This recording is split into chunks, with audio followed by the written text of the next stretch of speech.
Let me share a story. Once each week, from the darkest recesses of this universe, comes forth a collection of sentinels, a collaboration of the invaluable, a combination of derangement.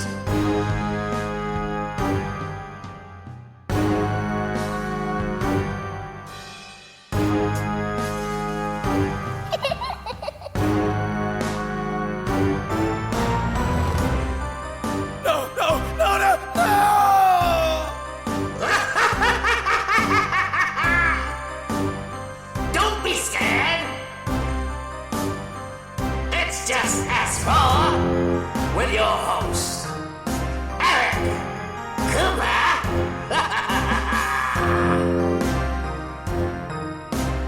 Join us as we tear through the fabric of the natural world to reveal what is beyond.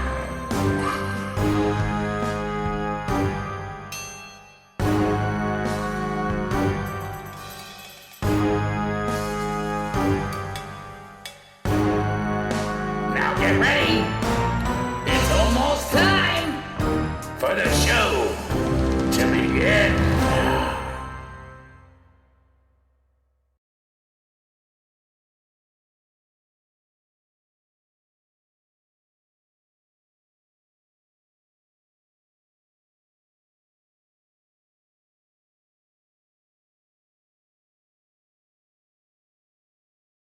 Greetings, folks, and welcome to S4, where we talk about the serious issues involving paranormal and current events, coming to you live from the S4 headquarters in the heart of the Cascade Mountains in our studio here in Cape Horn, Concrete, Washington. So tonight, it is July 25th. I can't believe July is almost over with already. Tonight, we're doing a special show, which we do as necessary for a public service. We are living in a hazardous environment with high heat, drought, and wildfires, which make many people nervous, not knowing what to do should we have to evacuate, or even how to protect your own property and home should a wildfire come through. So, what's an emergency action plan? What are the fire levels of evacuation, and what do you do for each one? And finally, how do we prepare? So we're going to dive into each of these topics tonight. Tonight we have Arnold here in studio with us. Hey, Arnold. Hey, thanks for having me. Absolutely. So and we have... Say that again for me, Arnold. Thanks for having me. Perfect. All right. Yeah. We have one microphone in the middle of us. You got to kind of speak up. So tonight we have with us Joe, our resident geologist and personal fire experiencer in California right now. And we have Harmony in Darrington, which is another community upriver here that is fire prone. For damn sure. Mm-hmm.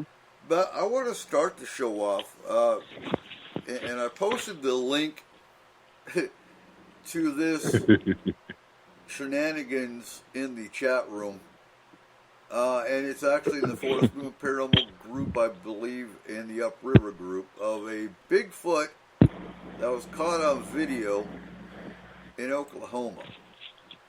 So there's a few, and before I say this, don't get me wrong, I think it's great if somebody actually got a Bigfoot photo or video that was an actual Bigfoot.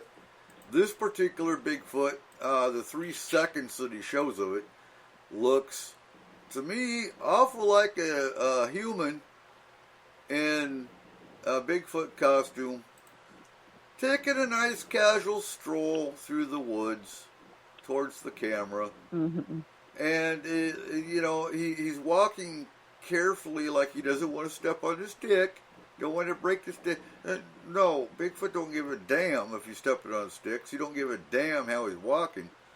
And they want to catch this Bigfoot in a cage for the $3 million bounty. Huh.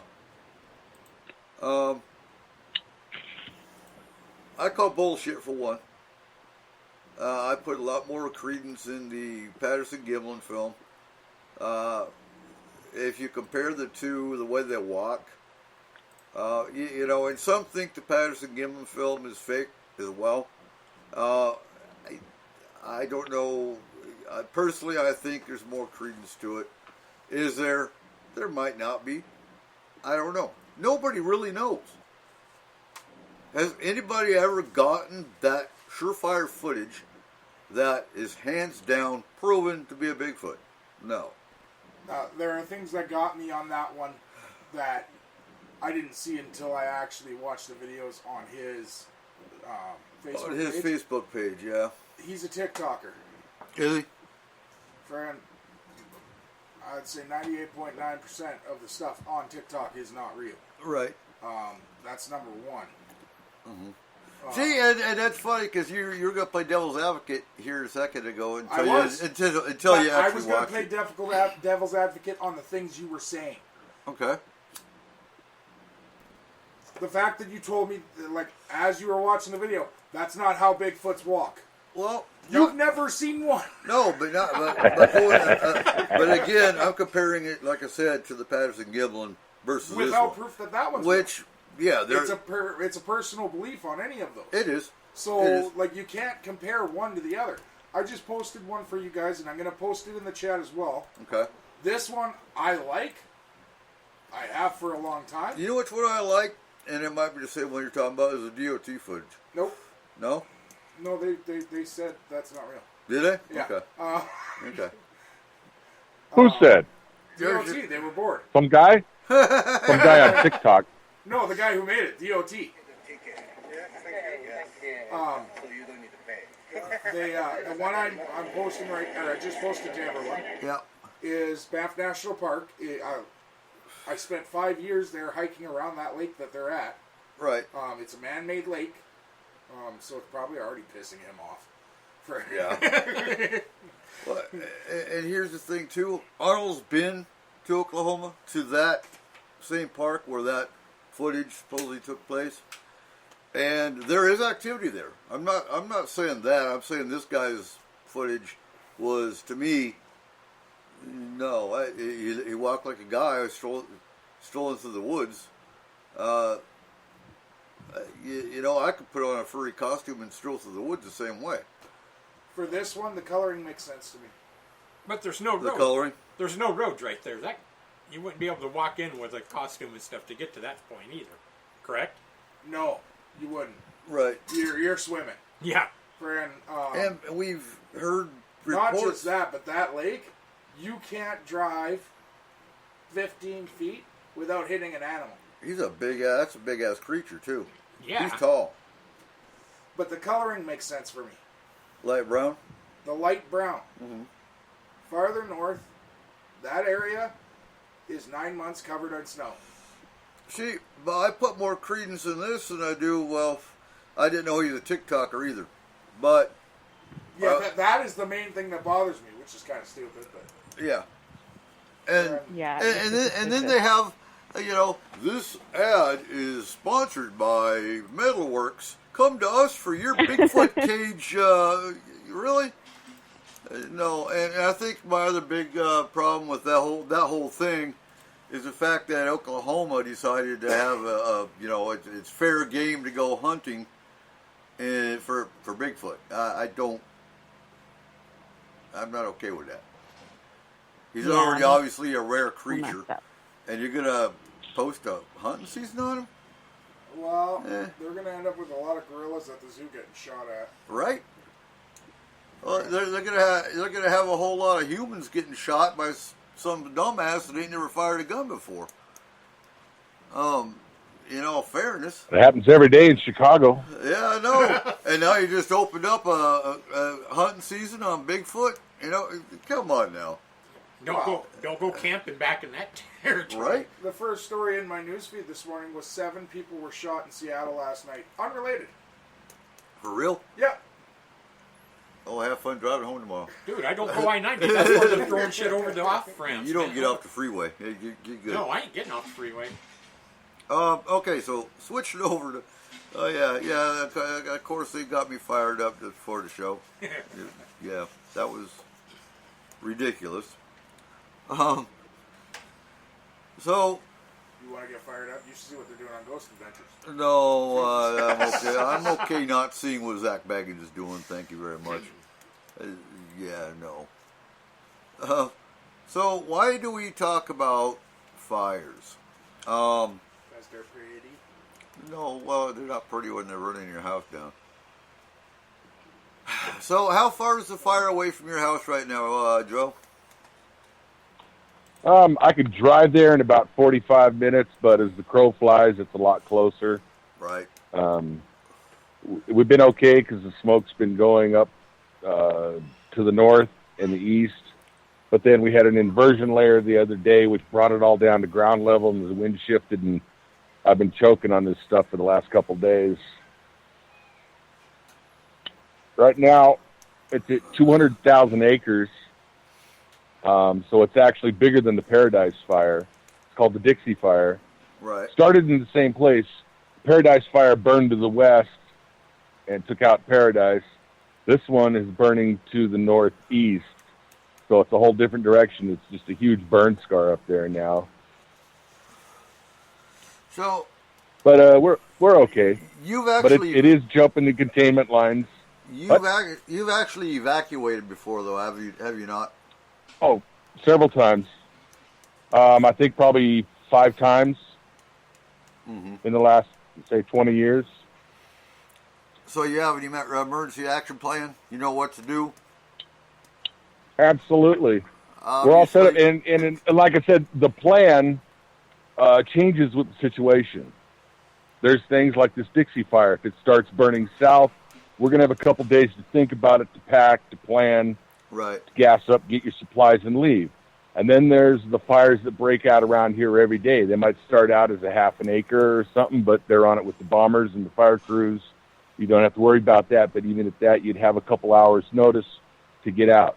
And then you have the really fun ones when it's 3 o'clock in the morning, you're laying there in bed at night, and you open your eyes, and there's a red glow in your window. Yeah. And that's basically grab the car keys, the dog, the family, and pants are optional. You leave. Right. All right. So it all boils down to how much time you actually have. Where the fire And however starts. much time you think you have, it's probably a lot. Yeah, I'd cut that time in half. Yeah. Okay, so we have currently, and I'm going to expound on this a bit, we have 21 fires that are burning in Washington, with 5 of those on the Oregon-Washington border. They're all in eastern Washington. We don't have any on the western side as of now. And I know if any of our locals are listening, they're going to bring up the fire on the pass. We're going to talk about that as well here in a minute. We have 9 more fires besides the 5 that are on the border that are in Oregon. We have 14 more in Idaho that are within reach of the Washington border. Now, for our locals that might be listening, we have the Cub Creek 2 fire, which as of last night, today it's actually at 44,000 acres, and it's only 10% contained. Looking at the map, it seems to be heading north. It's not coming our direction. Then we have the Cedar Creek fire, which is at 22,700 some odd acres, and it's only 11% contained as of today. It's jumped Early Winter Creek, and it's burning on Delancey Ridge. So, do we sit and panic about it? No, we don't. Because between Marblemount, which I'm getting a lot of messages from local folks asking what do we do, which is why we're doing the show tonight. Unless we get a really extreme, drastic westerly wind, which could happen, you never know, it's not going to come this way. And if it does, like I said, we have to get one hell of a 100-mile-an-hour westerly wind before it can jump Vasiliki Ridge, Granite Creek, Red Mountain. If it gets to Lookout Mountain, okay, that's the, you've got a few hours before it's going to hit Marblemount. Now, what do we do? You know, and I told somebody, you know, honestly, I worry more about a new fire starting in our community than I do about those two fires on the pass. You know, somebody saw somebody flicking a cigarette butt out their window. Yeah, that's how you start a fire in our community. Glass bottles that reflect the heat of the sun into dry grass, that's how you start a fire. Knuckleheads shooting fireworks, that's how you start a fire. People ignoring a complete and total burn ban, that's how you start a fire. You see this kind of activity, you call it in. That's a 911 call, because it's a fire threat. So that's your biggest danger right now is some knucklehead starting a fire in our community, and it growing because it's always windy here. I mean, I'm looking out the window here, and the trees are moving. We've got a wind. So you be a dumbass and light a fire, and a spark or two goes into the woods. That's how you spread a fire. And nothing, you know, don't take this the wrong way, but we have nothing but volunteer fire departments up here that may or may not have a response. You hope there's enough firemen around that can come and contain that fire. Because I was at one fire where it took DNR 5 hours to bring a helicopter in. 5 hours, folks. A fire can spread a long way in 1 hour, let alone 5. Yeah? Yes, very quickly. And you don't want to be on the side that it's coming towards. No. So what is the emergency action plan? And I push this in the upper group all the time. The emergency action plan is something that you create for your family regardless of the disaster. So you're at work, something happens. Your family's at home. Does your family know what to do if all of a sudden we have to evacuate for some reason or another? I wonder if Joe stopped talking. What? You lost the show? He's coming back. Huh? He got drunk.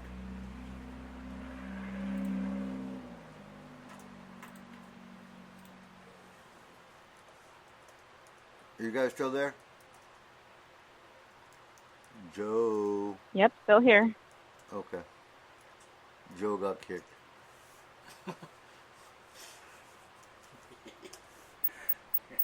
Hello. There you There go. it is. There he is. It's because you ugly. You shaved your beard. That's why it dropped. Uh-huh. Look, it's growing back. Oh, man. It's okay. I shaved mine too. Mine's not coming back. So emergency action plan. You're at work. Something happens. You gotta evacuate. Your family's at home. One of your kids is at the park. Do they know what to do? That's why you have an outside contact. So personally, my outside contact is my aunt in Idaho. She's not, you know, okay, some would say, well, Idaho's in a fire zone. It is. But she's not here. So the dams break. The volcano blows up. I don't know, we get an earthquake. Something of that nature, and she's not anywhere near our area. Everyone knows to call my aunt. And so we can't find our daughter. And our aunt says, well, she called and checked in. Okay, we know she's okay. That's why you have an outside contact. Something for your emergency action plan as well. Have all your important papers in one area. And I would make multiple copies. One packet of those important papers goes to, I don't know, your aunt in Idaho. I mean, I haven't done that yet. But you want them spread out so that if you have all your stuff in a briefcase to grab and go if you have to, and it gets burnt up in a fire, at least you have copies with your parents or some other relative, or even in a bank lockbox. What are important papers? Birth certificates, Social Security cards, insurance papers, titles to vehicles. Thinking broader scale, pet immunization records. Your own immunization records, yeah. All that kind of stuff. So with that, I would. And if you need any of this kind of information, you can always contact me. I've got, I don't know, a couple of 100 gigabytes worth of disaster and homeland security preparedness type stuff. Plus, you had a question? No, I just wanted to tell you. So as of July 21st, so 4 days ago, there's currently 758 fires Across the United States? Canada. Okay. 758? In 4 provinces. Yeah. BC, Ontario, Manitoba, and Saskatchewan. It's all burning. That might be why Keith couldn't come on tonight.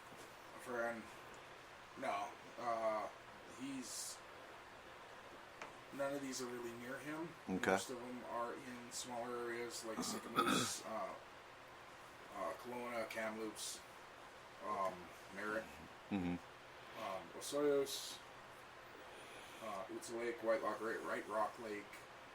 So all the ones in BC, he's more in a populated area. I believe there's only 2 or 3 that are actually endangering populated areas right now. One of them already did. As many people know, the town of Lytton disappeared overnight. It was taken out completely. But some of them are only 60 hectares in size. Some are 24,000. The one in Manitoba is 139. So, some of them are pretty big, but that's for our Canadian listeners. That's how many they got going right now. Okay. And if you want answers, contact your local. I know Canada's got the same as we do, emergency management.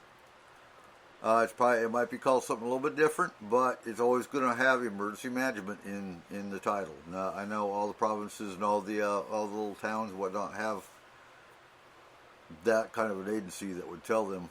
And for our U.S. Listeners, when I said it's 139,000 hectares, that's 1 hectare is 100 acres. Oh, good God. Jeez. That's over 1 million acres. So altogether,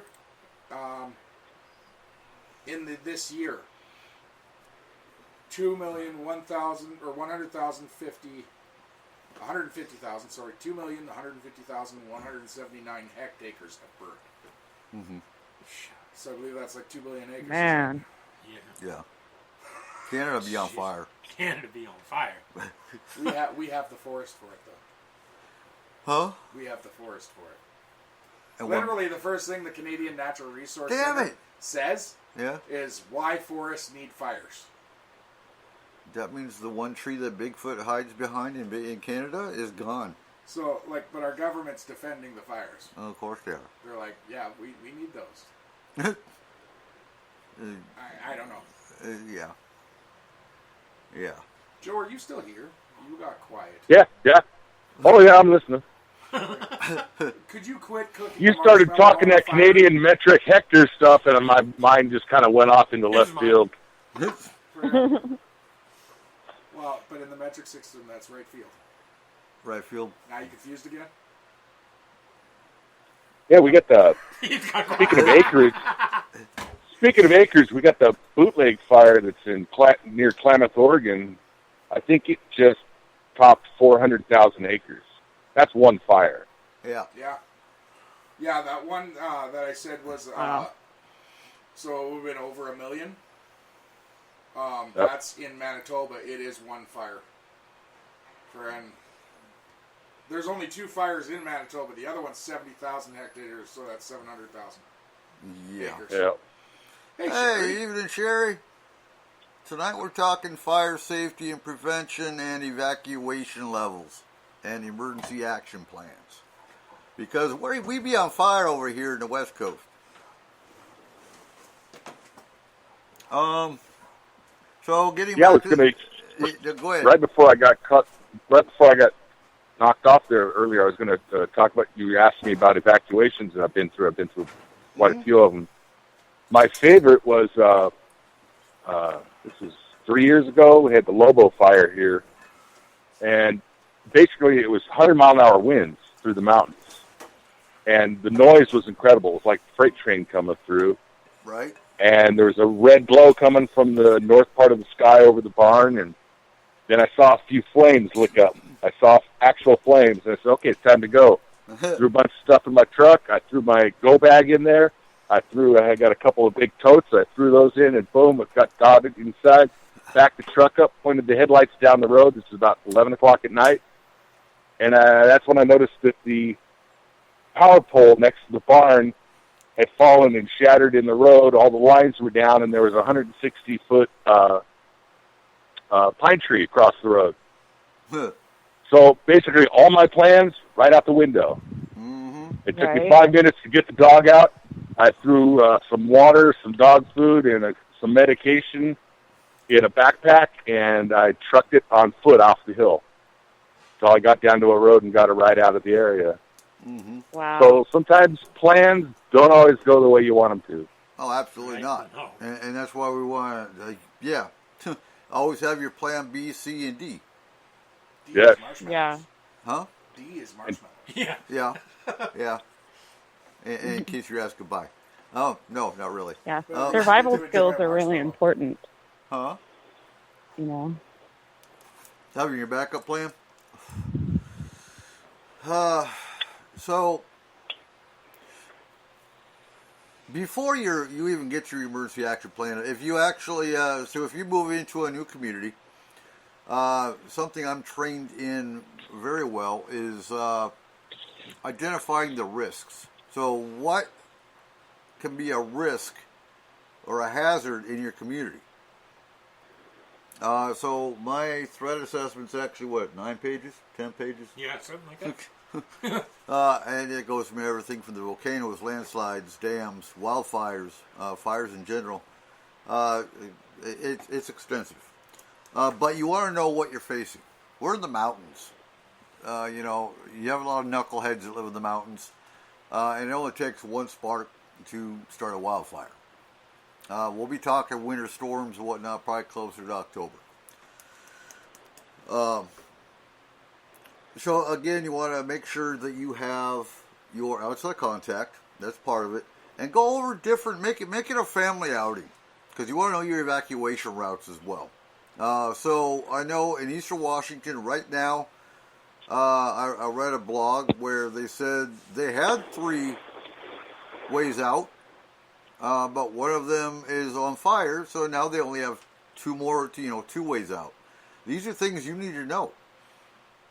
Pay attention to your news. Yeah. Pay attention to the National Forestry websites, your fire department websites, because you don't want to be the one that's going to go, okay, family, get in the car, we're evacuating, and go down the route that's on fire.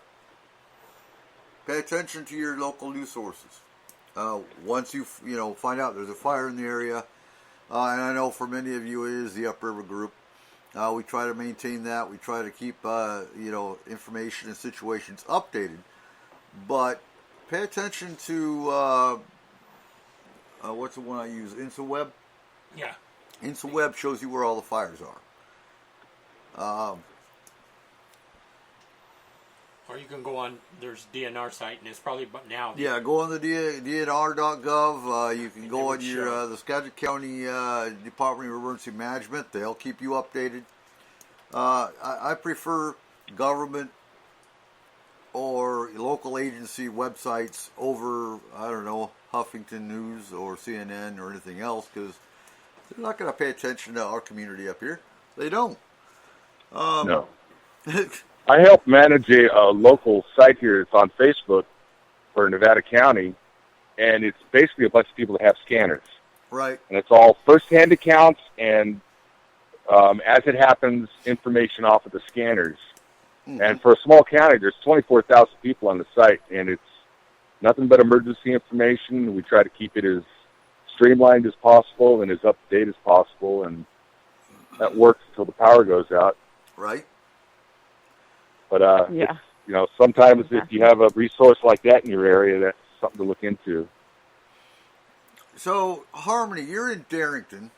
How is your emergency response situation over there? Well, luckily we do have two different ways out on 530 and then also up in through concrete. However, I've learned through my life that you really can't prepare for when an emergency hits. I mean, there's some preparing you can do, like make a bug out bag or whatever.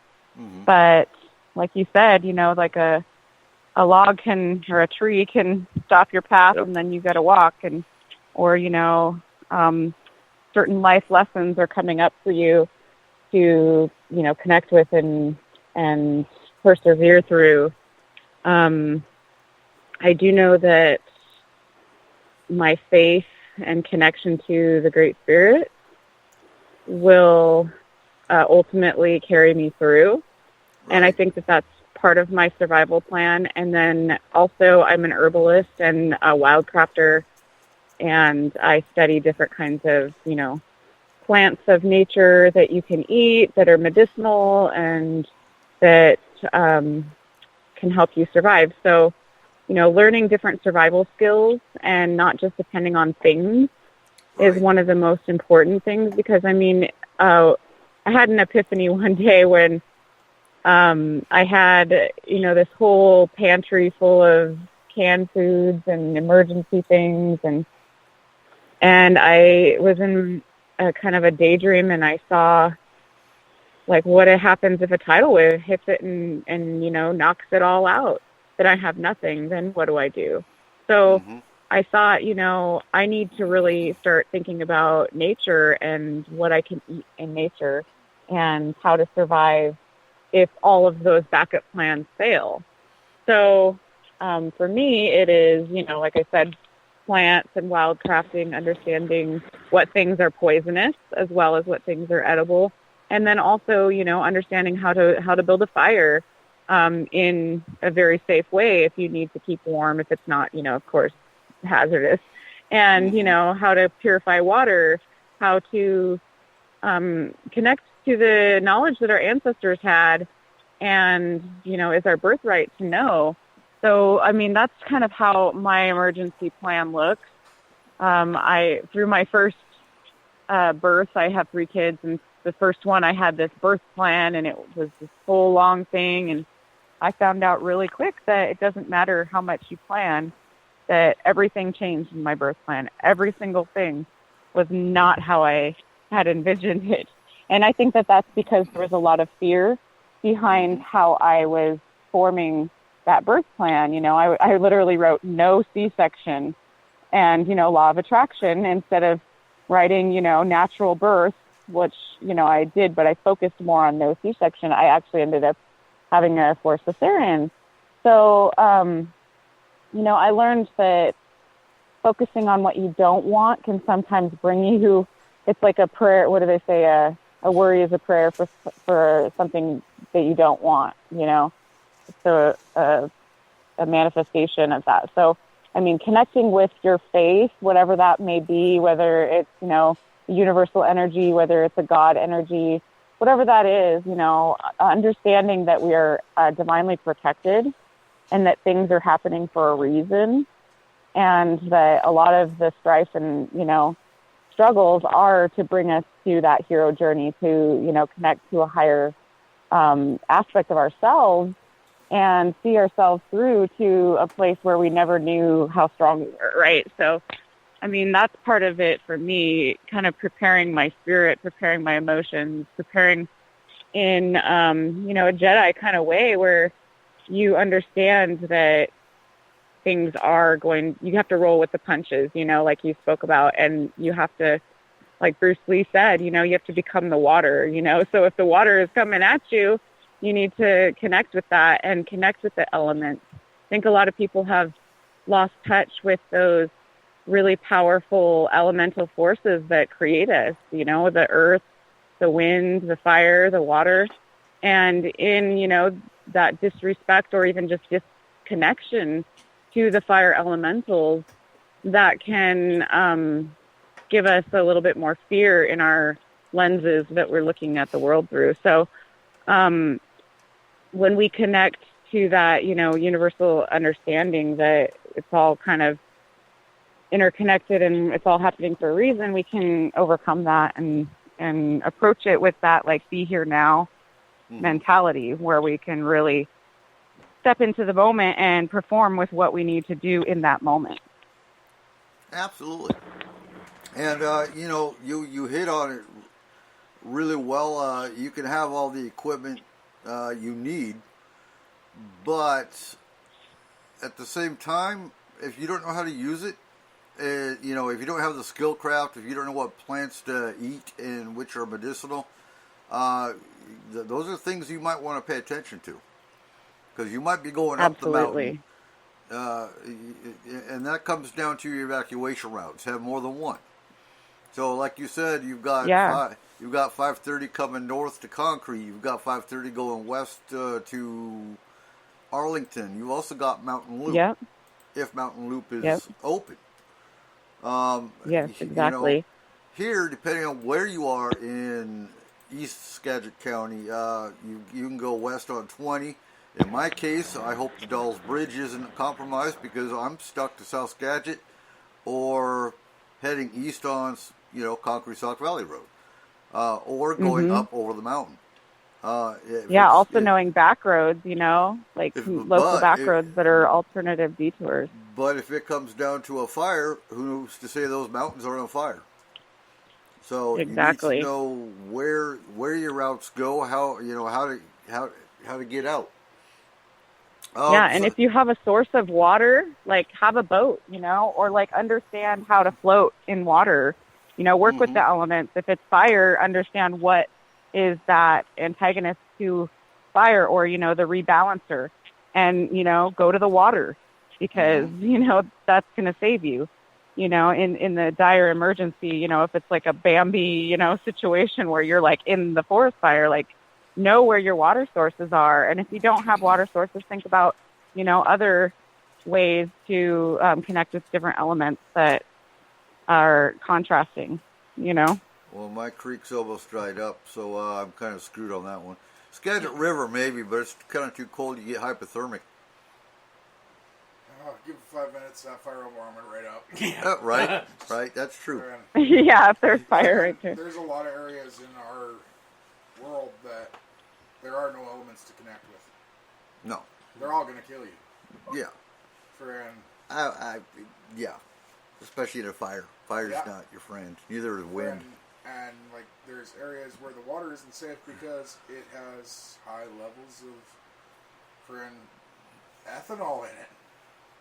Yeah. So you go towards the water, and all of a sudden you're burning too. The fire, going to the water is not always an option. Yeah. I mean, you might think, I'll get the water, that'll keep me away from the fire.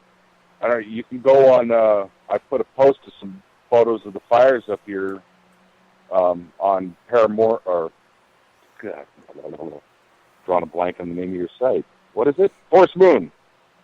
And there's a bunch of fire photos on there, and there's quite a few that show the lake and fires all around it. So it's not necessarily a good thing. It might keep you from burning up in the forest for a while, but you fact, also want to... It is... On that issue with water, though, you also want to be careful about where you're going, because when they're using helicopters to dip out of the lake, or the planes coming by, you could end up in one place that you don't want to, and You scooped up in the basket and dumped on the fire. There's actually a story in Lake Chelan. There was a scuba diver that was down, and he got picked up in the basket they put down because he was coming up, and yeah. Wow, really? Yeah, and that wasn't a good thing. It was like he wasn't prepared for what was happening, and I just saw another video the other day, and we're by Wenatchee, and there's boats out playing around in the Columbia River when these big planes are trying to come in and take water up.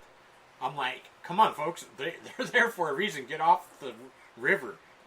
And that's honestly, too, a failure on the emergency management side of not...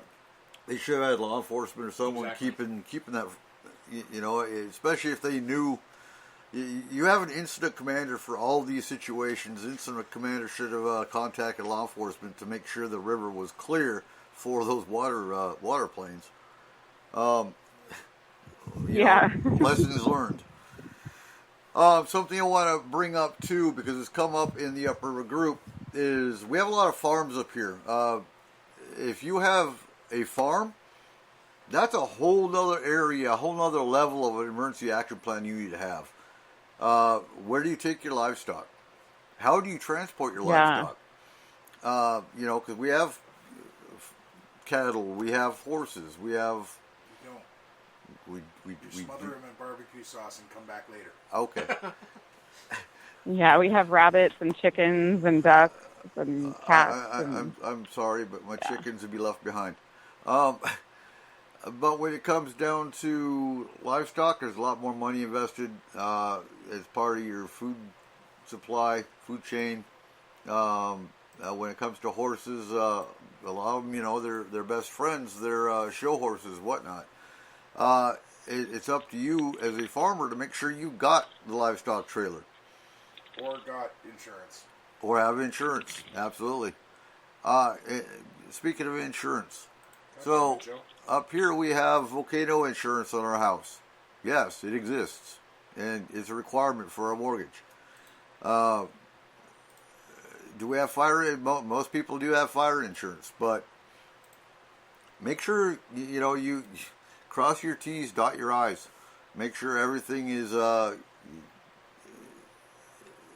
in check. And again, especially if you own a farm, make sure you have your livestock trailer. Make sure it's serviceable. Your tires are aired up. You're ready to go. As soon as you get to the point where they say you need to evacuate, you have 2 hours. You better be hooking up the trailer. That's when you want to get your livestock, in, and have a secondary place to take them. Now, I think it was a couple years ago, there was a fire, and one of the fairgrounds actually opened up their fairgrounds for distraught livestock, for, farms that had to evacuate. I think it was wasn't it over flooding? Yeah. Over in Ellensburg they did, because the Kittitas County Fairgrounds opened a few years back to let people bring their animals in. Mm-hmm. I believe it was the Linden Fair that actually opened up their fairgrounds to the flooding in Deming. That was fire. Was it fire? Okay. That was fire. A lot of times the fairgrounds will open up. Right now we're approaching fair season. And I'm pretty sure they would still, if it came down to life and death kind of situation up here, or even down in the lower river valley, they would open up the fairgrounds. Even though they would lose a whole lot of economy if they had to do that. But it would be coordinated. And then, of course... Well, there's usually stalls for all the animals and barns and everything at the fairgrounds. So we just make it more part of the show. And they could. But make sure you have your emergency action plan. Whether you own a farm or just a small family in a house. The farm side, obviously, it's a lot more. You got to make sure you have enough hay. And I take the 72-hour plan that FEMA pushes and throw it out the window. You want 2 weeks. Now, is that feasible? Nah, not always. I would have a 2-week supply in my, if I was sheltering in place, that's what my 2 weeks would be. If I'm evacuating, 72 hours is fine. That's what you got to deal with. And we're going to go over what you put in your 72-hour kit here probably the second hour. Along with what are the levels of evacuation and what you do for each one. So with your farm emergency EAP, make sure your livestock have ear tags. Make sure your livestock are marked. Make sure you have pictures of your horse. They don't. I think they have ear tags for horses. I mean, you could do it, but I haven't seen that. If you don't do that, tattoos. One of the ideas with horses is you can paint your phone number on their hooves. True. Yeah. That works. And that's a good idea. But it can be rubbed off. That'd be my worry with that. In an emergency. I mean, and honestly, the ear tags can be taken out of cows' ears with the plastic ones. But tattoo them, brand them, have pictures of all your livestock, so that Joe Snuffy over here that stole your animal while you were evacuating. You have a picture. There's no question that it's your livestock. Make sure you have water. Make sure you have all your emergency contacts, and that should be a part of your kit actually. With your veterinarian, and this goes for all your animals, whether it's cats or dogs. Make sure you have enough food, medicine. I wouldn't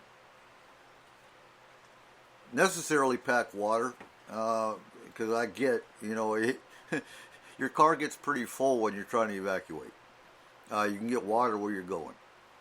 I probably shouldn't say that. Yeah, they have water purification straws that you can get that are like really handy, and they have, several hundred uses. So, and it's just like this tube that's maybe like a foot long, and then, maybe like an inch diameter. So they're really handy. Well, it kind of depends on the emergency. We've been basically focusing on natural emergencies like fire or flooding or whatever, but, there could be an EMP blast. Someone's vehicles are going to run. There's not going to be any running water. There's not going to be nothing. But we're going to focus on fires, because we focused on EMP before. That's more of a terrorist attack. And again, we do shows on terrorist attacks, but tonight we are focusing only on fire. Because there's too many other things. Huh? No, it's not. What? Not anymore. EMP used to be an only terrorist thing. Now it's not. So what were you talking about? Solar flare EMPs? It's becoming more and more of a danger. We are getting to that point. Solar flare? Oh, I know. I get it. I do. You mean the solar flare? Yeah. Yeah, well, they had the Carrington event, and that was 1859, I think. It fried every telegraph wire across the country. And the it actually bent railroad ties. The one light bulb? It would absolutely destroy today's society. Yeah. The same thing hit. And you're right, Dennis. I want to encourage, though, the farmers to have their own emergency action plans. But you're absolutely right. The minute you post in, especially the upriver group, that, hey, you need help, you do have at least 5 other farms that go, okay, we got our trailer, we got room, and they will help you evacuate. Don't rely on that. That's what I'm trying to encourage. Self-reliance. Don't rely on your neighbor helping you. Most of the time they will. But as long as you're ready to go, you have your plan, your family ready to go, your family trained, the better the community as a whole is. And Dennis, as for the ostrich thing, my suggestion, get 500 people, ride the ostriches to safety. Yeah, absolutely. But if you're gone when one of these things happen, these wildfires, this event happens, you better have someone that you know that can come help and get your farm animals out of your situation. Oh, yeah. But honestly, they're going to be focused on their own farm. And or just cut the fences and open the gates and let them run. Oh, yeah, that too. And say, hey, we did. Yeah, like a neighbor or something. You're on your own. that's where you say the tagging and the branding and stuff. So if they're out and about later, hopefully you find them later. yes. So let's talk vehicles. So as soon as you know that your community is in a fire threat, such as now, I would keep your fuel tanks at least a half count. I keep them full. A half tank. Well, yeah, I would too, but not everybody can afford that. So at least a half tank. Half tank, you can at least get the hell out. Important papers. I already kind of covered that, but keep your important papers ready to go. Or in a fireproof safe. Or in a fireproof safe. That works too. Speaking of important papers, plastic doesn't always work. I've been through that. Cash is king. Well, plastic oftentimes. Power lines go out, and if you need to buy something, there's not going to be any ATMs, and the stores, they might be open, but they're not accepting plastic. No, make sure you have cash. Yep. Keep cash in your 72-hour kit. All right, guys, come on. We live in California and Washington. Mm-hmm. Most important papers in these two states are zigzags. Okay? That too. Zigzag. Make sure you have those. All right. Great for many things. It is. So I think we covered pretty much everything. Did we miss anything with the emergency action plans?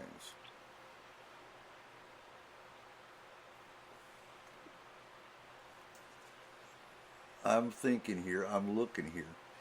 So I can see the smoke building. You know what's something that people don't think about? What's they'll that? have a go bag and maybe a tote that'll have some canned goods in it, something like that, in case you need to eat or whatever. You know what everyone always forgets? That's that. The can opener. Can opener. Yep. Can opener. That's actually coming second hour. We're going to actually talk what you need to pack and have ready to go. As far as the actual plan, though, again, make sure you got your evacuation route. Have at least 3 if you can. Make sure your family, again, knows what the response is. Okay. So another thing that I've been asked. I'm trying to think of all the questions I've been asked over the last 2 to 3 weeks here. How do we know if there's a fire? How do we know if we are to evacuate? There's smoke. Well, there's going to be smoke. There's going to be flame. And you know, like you said, Joe, you look out the window and there's a big fire coming your way. Another thing, though, we all hear the volunteer fire department sirens. If there is an emergency, that siren will not stop.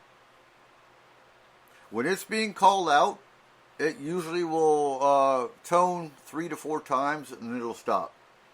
I've heard it go maybe 5. That's usually when they're trying to when they have to actually do a second round of tones. But the Berkeley one is wet forever, but that's only because it freaking broke. Yeah, that too.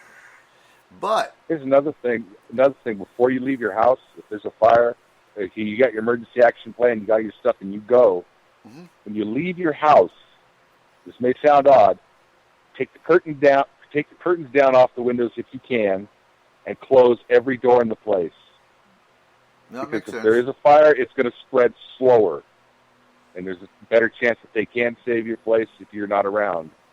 Well, and if you have curtains, they're going to burn faster. Yeah, that's what they say. Get them out of the windows. Yep. Yeah. Absolutely. Yeah, another Close thing all about your doors. Watching for, signs is, sometimes people forget to watch the animals. If you see all of a sudden, most of the animals that are wild fleeing in a certain direction, that might be the direction you want to flee as well. That's true. Well, we have bears, we have coyotes, we have cougars, we have elk, we have deer, we have raccoons, we have squirrels. But yeah, there's enough animals up here. You see them running out of the hills. There might be something you want to pay attention to. So we do monitor scanner. Lots of birds. Yeah, birds too. But we do, as far as the upriver group goes, we have the scanner on most of the time. We monitor the other, the fire agencies and whatnot. I suggest you do the same. Again, the fire siren will go until it's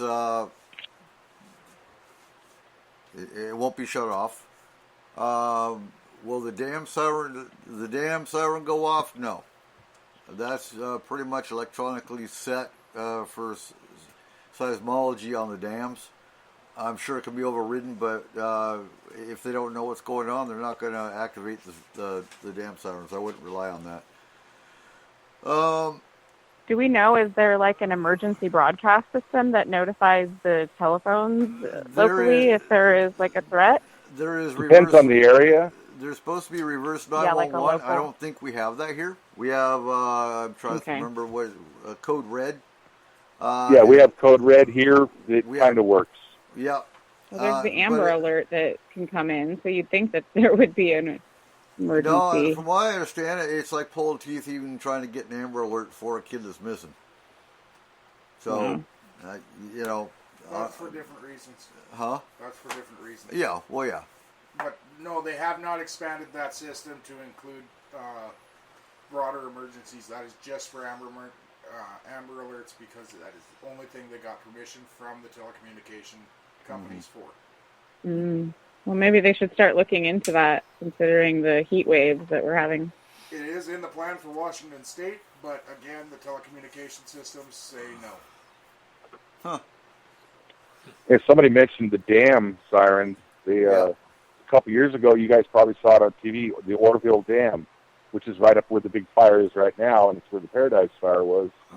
But a couple years ago, it was the water was coming over the top of the dam, and they evacuated almost 50, 60 miles down from the dam. Mm-hmm. That water can go a long ways. Oh, absolutely. Absolutely. But look into your area and see if they have a reverse 911, if they have Code Red, if they have any kind of those alert systems. And, you know, they might. We just don't have them really active up here. And then, of course, they'll take the minimal deputies that we do have up here, and they might be driving around, you know, with a bullhorn telling you to evacuate if you have time. And it depends on where the fire's at. So on that note, we are going to go ahead and take our first break. And when we come back, we're going to go over what do you pack. We'll be right back. You are listening to S4 on Spreaker.com.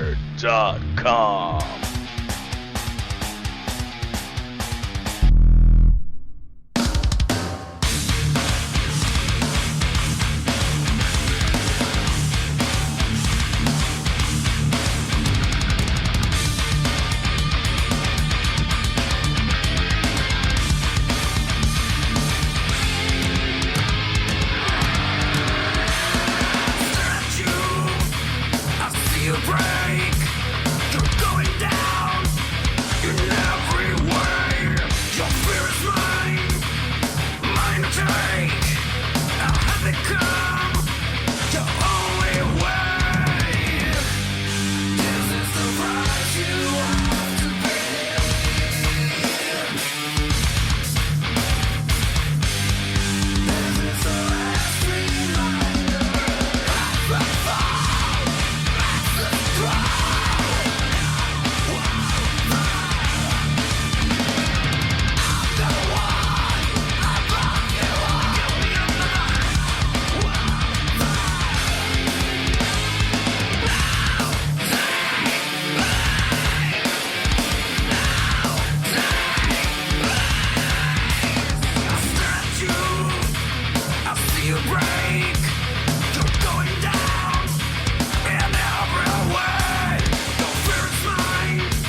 now with your host, Eric Cooper.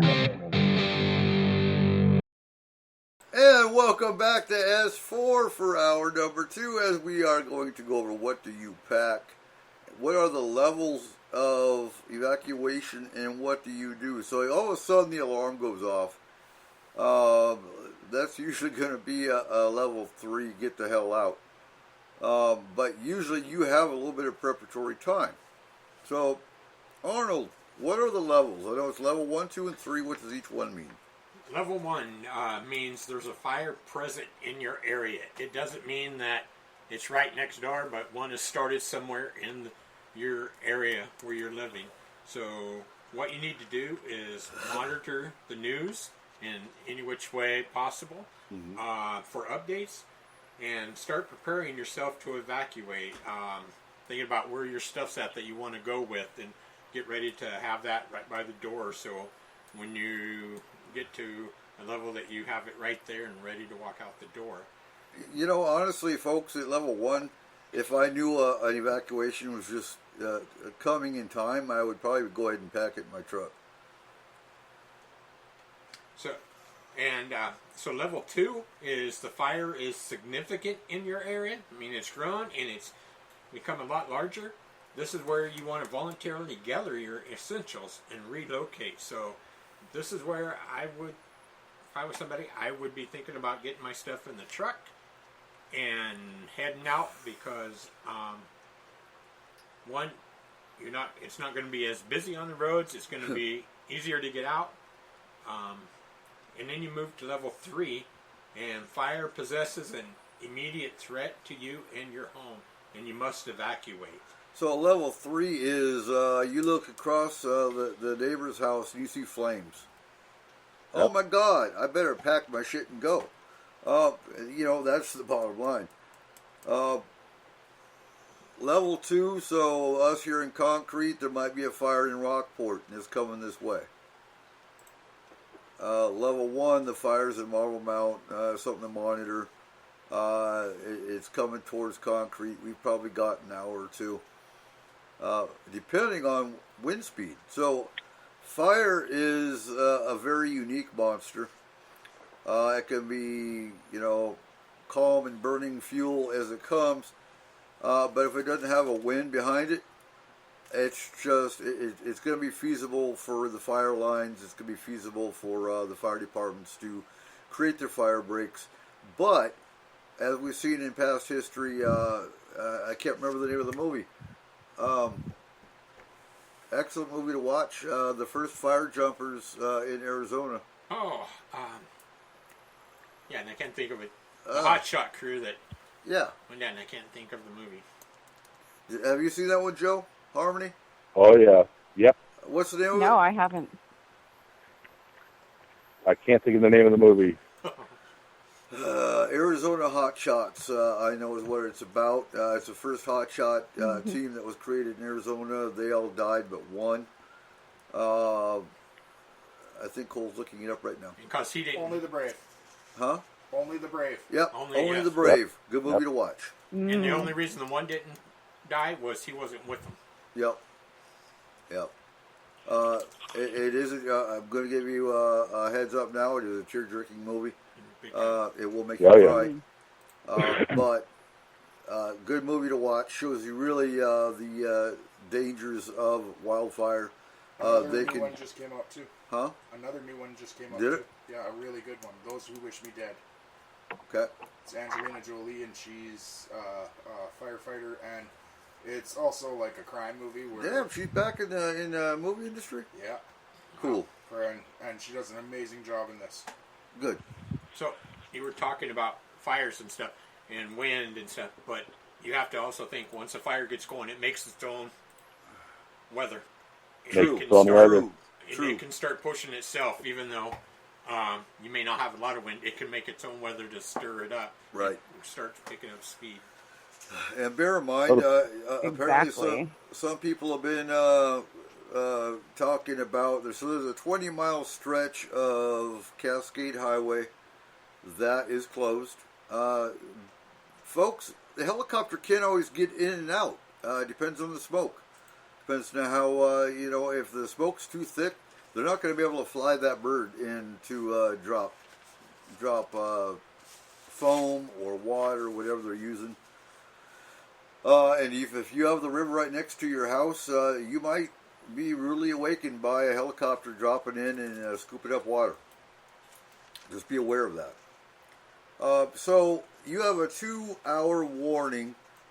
This is when you want to start packing your photo albums, your photos, your home videos, things that mean a lot to you that you really don't want to get damaged.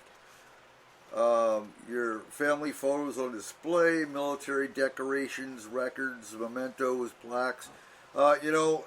Me personally, all of my military medical records are in an area that I can just grab and go. Contacting the VA. The VA can only get you so much if you have a copy of all your military records as well. There's some stuff you can't get back.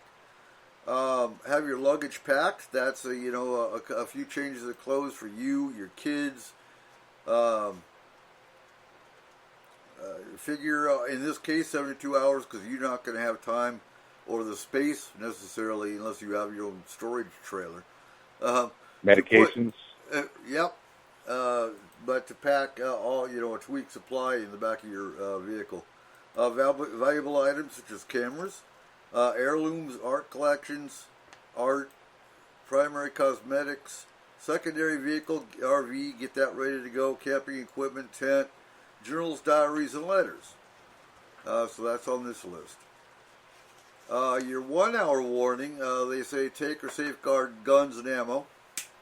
And this goes for structure fires. When fire departments come to a house fire, they don't know what you have in your house. You might have, everyone's got hazmat, hazardous materials of some sort, whether it's pine saw and bleach under the sink. You have a cache of weapons and ammunition stored in the garage.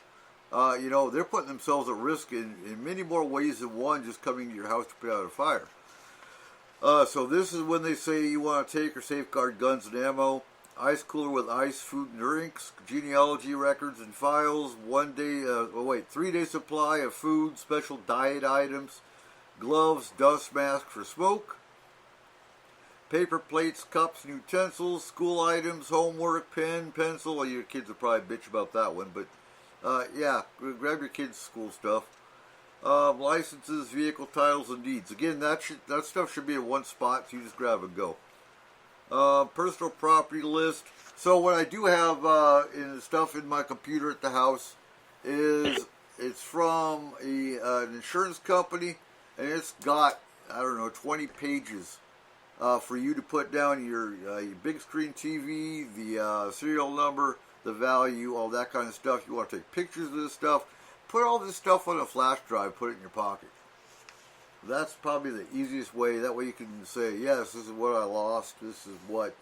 photographs or video of all your stuff that you can't take with you. Yep, absolutely. Yeah, that's a great idea. Flash drive is so small, and especially those mini ones, you could just put it in your wallet. I've got 35 gigs on my flash drive. If you have sizes and everything. Huh? Sizes and everything. It is. 35 gigs is plenty of space. If you have a 30-minute warning, you want to grab pillows, sleeping bags, blankets, address book, and phone list, jewelry, and most valuable personal possessions, personal hygiene items, other meds, supplements, first aid kit, medical items, pet food, dishes, bedding, and litter, children's items, toys and books, battery radio, extra batteries, toilet paper, hand wipes, soap, clothing for 3 days, and shoes, computer, monitor, and laptop, gallon jugs of drinking water. If you have 15 minutes warning, you want to grab obviously your wallet, purse, keys, and glasses, cell phones and chargers, emergency cash, credit cards, pets, carriers, leashes, and meds, clothes, shoes, hats for season, hearing aids and medications, flashlights and extra batteries, safety deposit box keys, checkbooks, and bills to pay. So that's broken down by your time. If you have 2 hours, obviously you have... Go ahead. There's something else you got to think about more than time. Say that again? Go ahead. There's something Go more ahead. than just having the time to gather all those things. Right. You have to think there's a lot of people who live in fire-prone areas. It's a husband and a wife and 3 kids, and the only vehicle they have is a Honda Accord. You're not going to be able to fit all that stuff. No. Well, absolutely. So We're going to this take the is most important. this is based on how long do you have. If you have 2+ hours, then obviously you can grab more stuff. If you got 1 hour, Yeah. you don't And have write near yourself as much. a checklist, Yeah, that's because a checklist. when you're in a state of panic, it's like remembering all that stuff isn't necessarily the easiest thing. Nope, that's a checklist I can actually send people if they want it. Beautiful. So 72-hour kit. And again, if you're sheltering in place, take the 72 hours and shove it out the window and go with 2 weeks. And it doesn't take a lot. It's just a matter of when you go to the grocery store, throw an extra $5 or $10 into grabbing a few cans of this or that. That's all you gotta do. It doesn't have to break the bank. You don't have to get all the stuff at once. But you want at least 2 weeks supply of food for you and your family. And they suggest 2 gallons. I think it's gone up to 3 gallons now. 3 gallons of water per person per day. What? I just don't understand why you would bring all that shit for fire. That's if you're sheltering in place. And we're going to go into how to protect your place in the last hour. But with fires where we are, Eric, if anyone shelters in place here, they're dying. Oh, absolutely. It doesn't matter. Like with fire, Yeah. that's not going to help. If they say You can't shelter evacuation, in place here. you evacuate. Yeah, you cannot shelter in place in concrete. Friend, That's why I'm saying for any other emergency, 2 week supply. For this particular situation, I would go with the 72 hours. Because you're going to... yeah, but I'd skip half of it. I would too. It's called Rite Aid. Walgreens. If you have the money for it, though. Huh? If you have the money to go buy that stuff. Not everyone's Well, got but that money. that's the problem. Friend, the first thing on that checklist should be in $100. Should be. Friend, you go to the dollar store, you can That's spend why $100 survival for skills are 2 important. weeks. Exactly. Friend, 2 weeks a family of 5 could survive at the Dollar Tree on $100. True. Probably 3 weeks. Just don't feed the littlest one. They'll be fine. Sorry, Kim. They can make do with a macaroni noodle. Right? So, again, let's see. And again, when we're talking these emergency kits, it is based on disaster. Because like Cole just said, yeah, you wouldn't want to shelter in place for a fire. So stick with the 72 hour. And so I do have a 72-hour kit. It's in a rucksack. I would throw that in my vehicle. It's got energy, quick energy food, granola bars, things of that nature. It's got fire starter kits. If you do wind up stuck, because you don't know, you might wind up, trees are down, like Joe said earlier. You might have to hoof it through the woods. Yep. And you're out of the fire danger. You might wind up stuck in the woods. So you still want, well, I wouldn't go with the fire starter because, well, you're obviously in a fire-prone area. But you still want Yeah. to have stuff to survive. First aid kits are really important. Medical supplies, things of that nature. Burn cream, especially for fires. Gauze, bandages, tape. Things of that nature. Flashlight, extra batteries, portable battery-powered radio, if you can get news. And this will come up before too. We lose cell phone towers. We lose all communication, but you have a backup generator. You can run your CB radio. We do run channel 13 upriver. That's a channel that we can be reached on. So I know that's come up.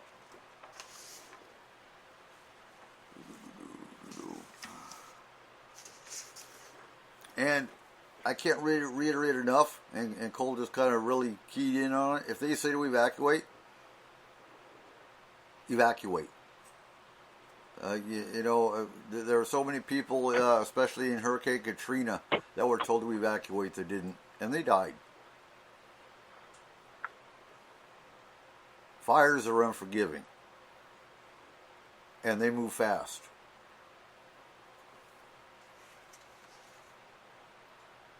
So let's go ahead and jump into fire prevention. And I'm going to turn it over to Arnold.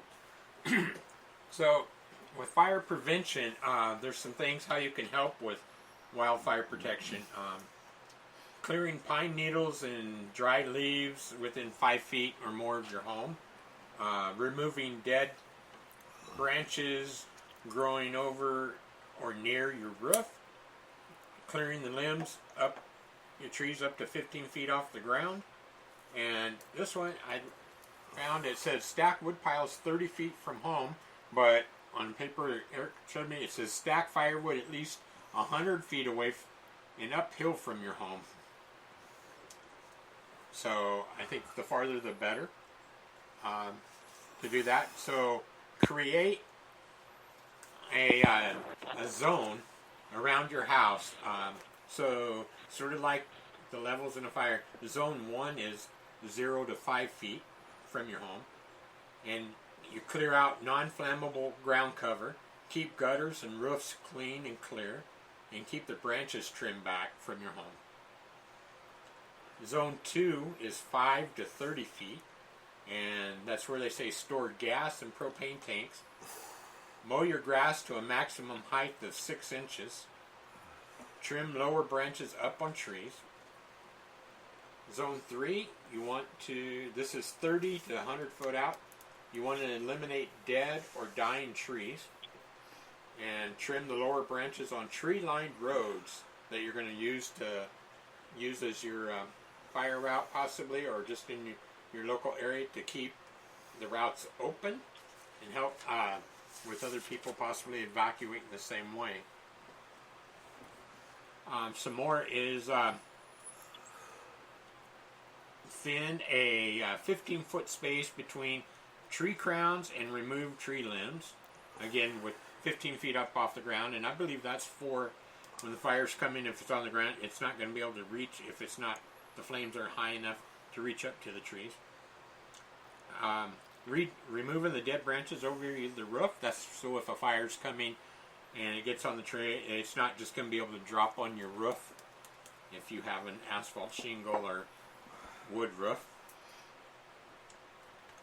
Then you can always ask and see if your local power company to clear branches from the power lines, or if you see a tree that's dead or leaning towards the power lines, you can report that, kind of a reminder for them, and it would be helpful during times of emergency that wouldn't be one to come down through the power lines.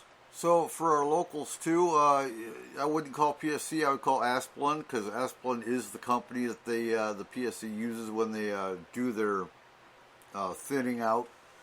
I've also seen the county with their roadside lawnmower trimming back, which honestly that's creating just as much a risk. It's not for fire that they do that, though. Huh? It's not for fire that they do that. What's it for? So that the trees don't fall on vehicles as they're doing 60 miles an hour down the roadway. Because that ruins a good day. Well, it does, especially on South Skagit. Yeah. Yeah, but they're usually not doing 50 miles an hour. They're doing like 70. But yeah, telling on me. Especially if it's dark. Especially when it's dark and the deer are moving. Yeah. Yeah. So, and then, so as far as level 1 goes, what you're doing is getting the fuel sources away from your home. Yes. And you're keeping your gutters and roofs clear and clean.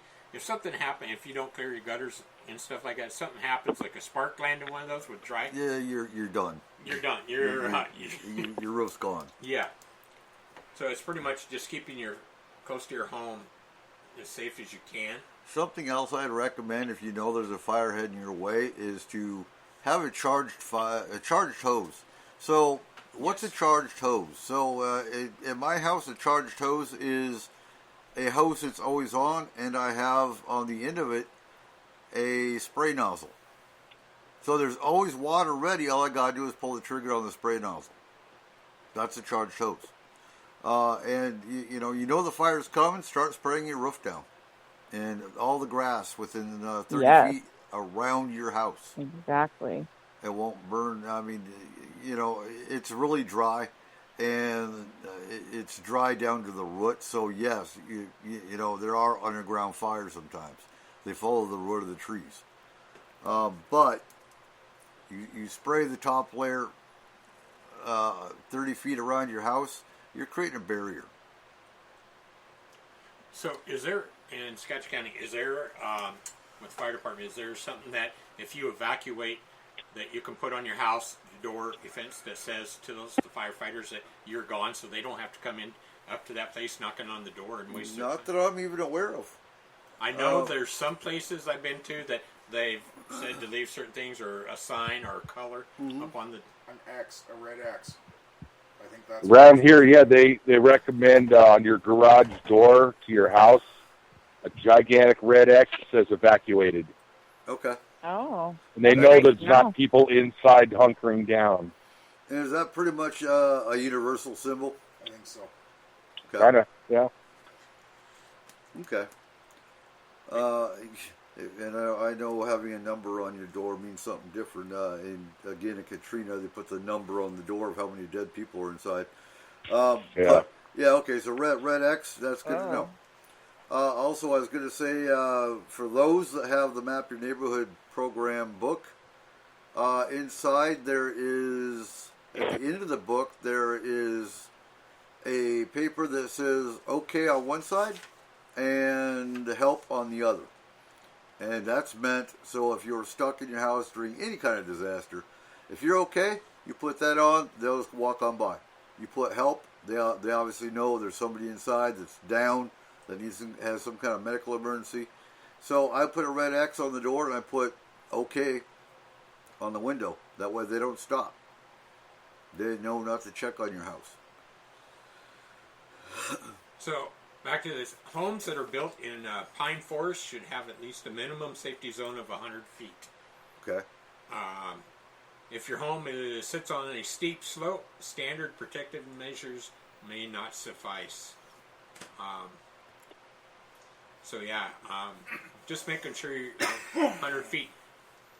And it may be that you have neighbors too that are like, okay, you're worried about something that's on their property that could bring it over to yours. You could check with them as well. One thing, kind of jumping off this, is with the fire that's up on the other side of 20, I still hear, and I live in Olympia and stuff, and I still get reports, people driving up and trying to go over the pass, still going by the signs. Still, don't do that, folks. The firefighters are up there, and for the same thing with the water, they're trying to get to do their work. The fences, if you think you're going to come up here and go to the Cascade Highway, it's actually physically blocked off. There are barriers you're not going to get through. And you still see motorhomes come up here. Are some of them camping? Yeah, some of them are probably going up to Baker Lake and camping. If you go past that, you're not going to get over the pass. Don't waste your gas. Don't waste your time. No, but just so we don't ruin tourism, you can go to George Dam still. Or Gorge Dam. Can you? Yes. That lake is still open. Okay. Yeah, Diablo and Ross, I believe, are still open. Yes. So yes, you can camp, but again, remember there's a no burn ban. We do have an issue right now where there are guys that have been camping for 2 weeks now, waiting to get over that pass. You're gonna be waiting a while. Wow, they keep getting conflicting reports. Really? Yeah. I don't see them opening From that up for firefighters. a while. Huh? From firefighters. I've been watching the map. It's still growing. Oh yeah, but they keep getting told every day, oh yeah, we're going to get it under control, and you'll be open in the next day or two. One's at 10%, the other's at 11% contained. It's not. It's folks, one hell of a way to keep them in the area spending money. Right. So, folks, again, those two fires on our pass are only 10 and 11% contained. You're looking at a good while, so there are other passes you can go over to get to Eastern Washington. Bear in mind, Eastern Washington's on fire. And I get you're trying to get somewhere. You're trying to get to Idaho. You're trying to get to Montana, wherever you're trying to go. Even if you're just trying to get to Eastern Washington, I get that. But there are fires. What's up? Look at your chat. My chat is still frozen on Dennis. No, the other one. All right.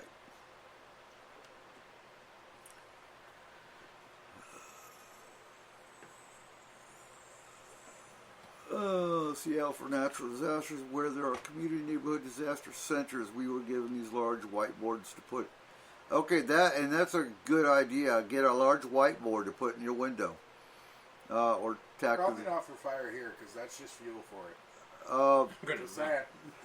It's gonna melt down. And so that's the same concept, Nikki. So Nikki's in the chat room talking. And a whiteboard is a lot bigger than the little tiny sign that you're given in the Map Your Neighborhood program, but it's the same concept. So you want to put down how many animals you got in your house. If there were animals inside, that kind of thing. And you want to put down, and as we're sitting here talking, the fire siren is going off, which means there's something going on in our community. No, it's not. Not necessarily. You're testing the freaking not chat. necessarily a fire, because our fire departments respond to motor vehicle accidents. They respond to medical assistant calls, things of that nature. So it doesn't mean there's a fire. I'm not home. I'm in the studio, so I don't have my skater on, so I couldn't tell you what's going on. But don't panic, folks, because panicking is the worst thing you can do when it comes to any kind of disaster or fires. You don't think, and you just run.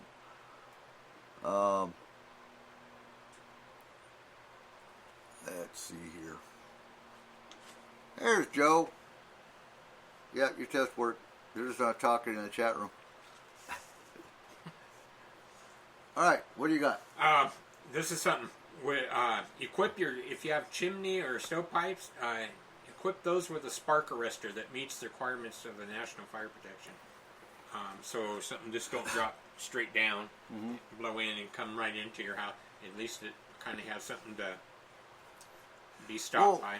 And what were you talking about, Cole? I think it was you that was talking about it. Close your door. No, that was Joe. That was Joe. Okay, yeah. Close your doors. Close the doors inside your house. You know, if a fire does start somewhere, it's going to be limited to that room until it burns through the wall or the door. And whereas if you leave the door open, it's just going to run through the whole house. Yeah. Right. It just may save a little time. You know, who knows what's going to help, but you may lose the whole thing anyway. Also, when you're at your it's always a good idea. And pull your curtains down so it doesn't give you give the fire extra fuel into your through your windows. And when you're at your friend's house, take position of their positions also for insurance purposes. Right. Because those were in your house at that point. True. Yeah. Yeah. If your neighbor borrowed something, take it back. Yeah. If you're really good at Photoshop, you get that Lamborghini in there, you the lot, and have it look like it's in your yard. Okay. So also you can plant fire-resistant shrubs and trees in your safety zone or on the remainder of your property. Fire-resistant plants are less likely to catch and spread fire closer to your home.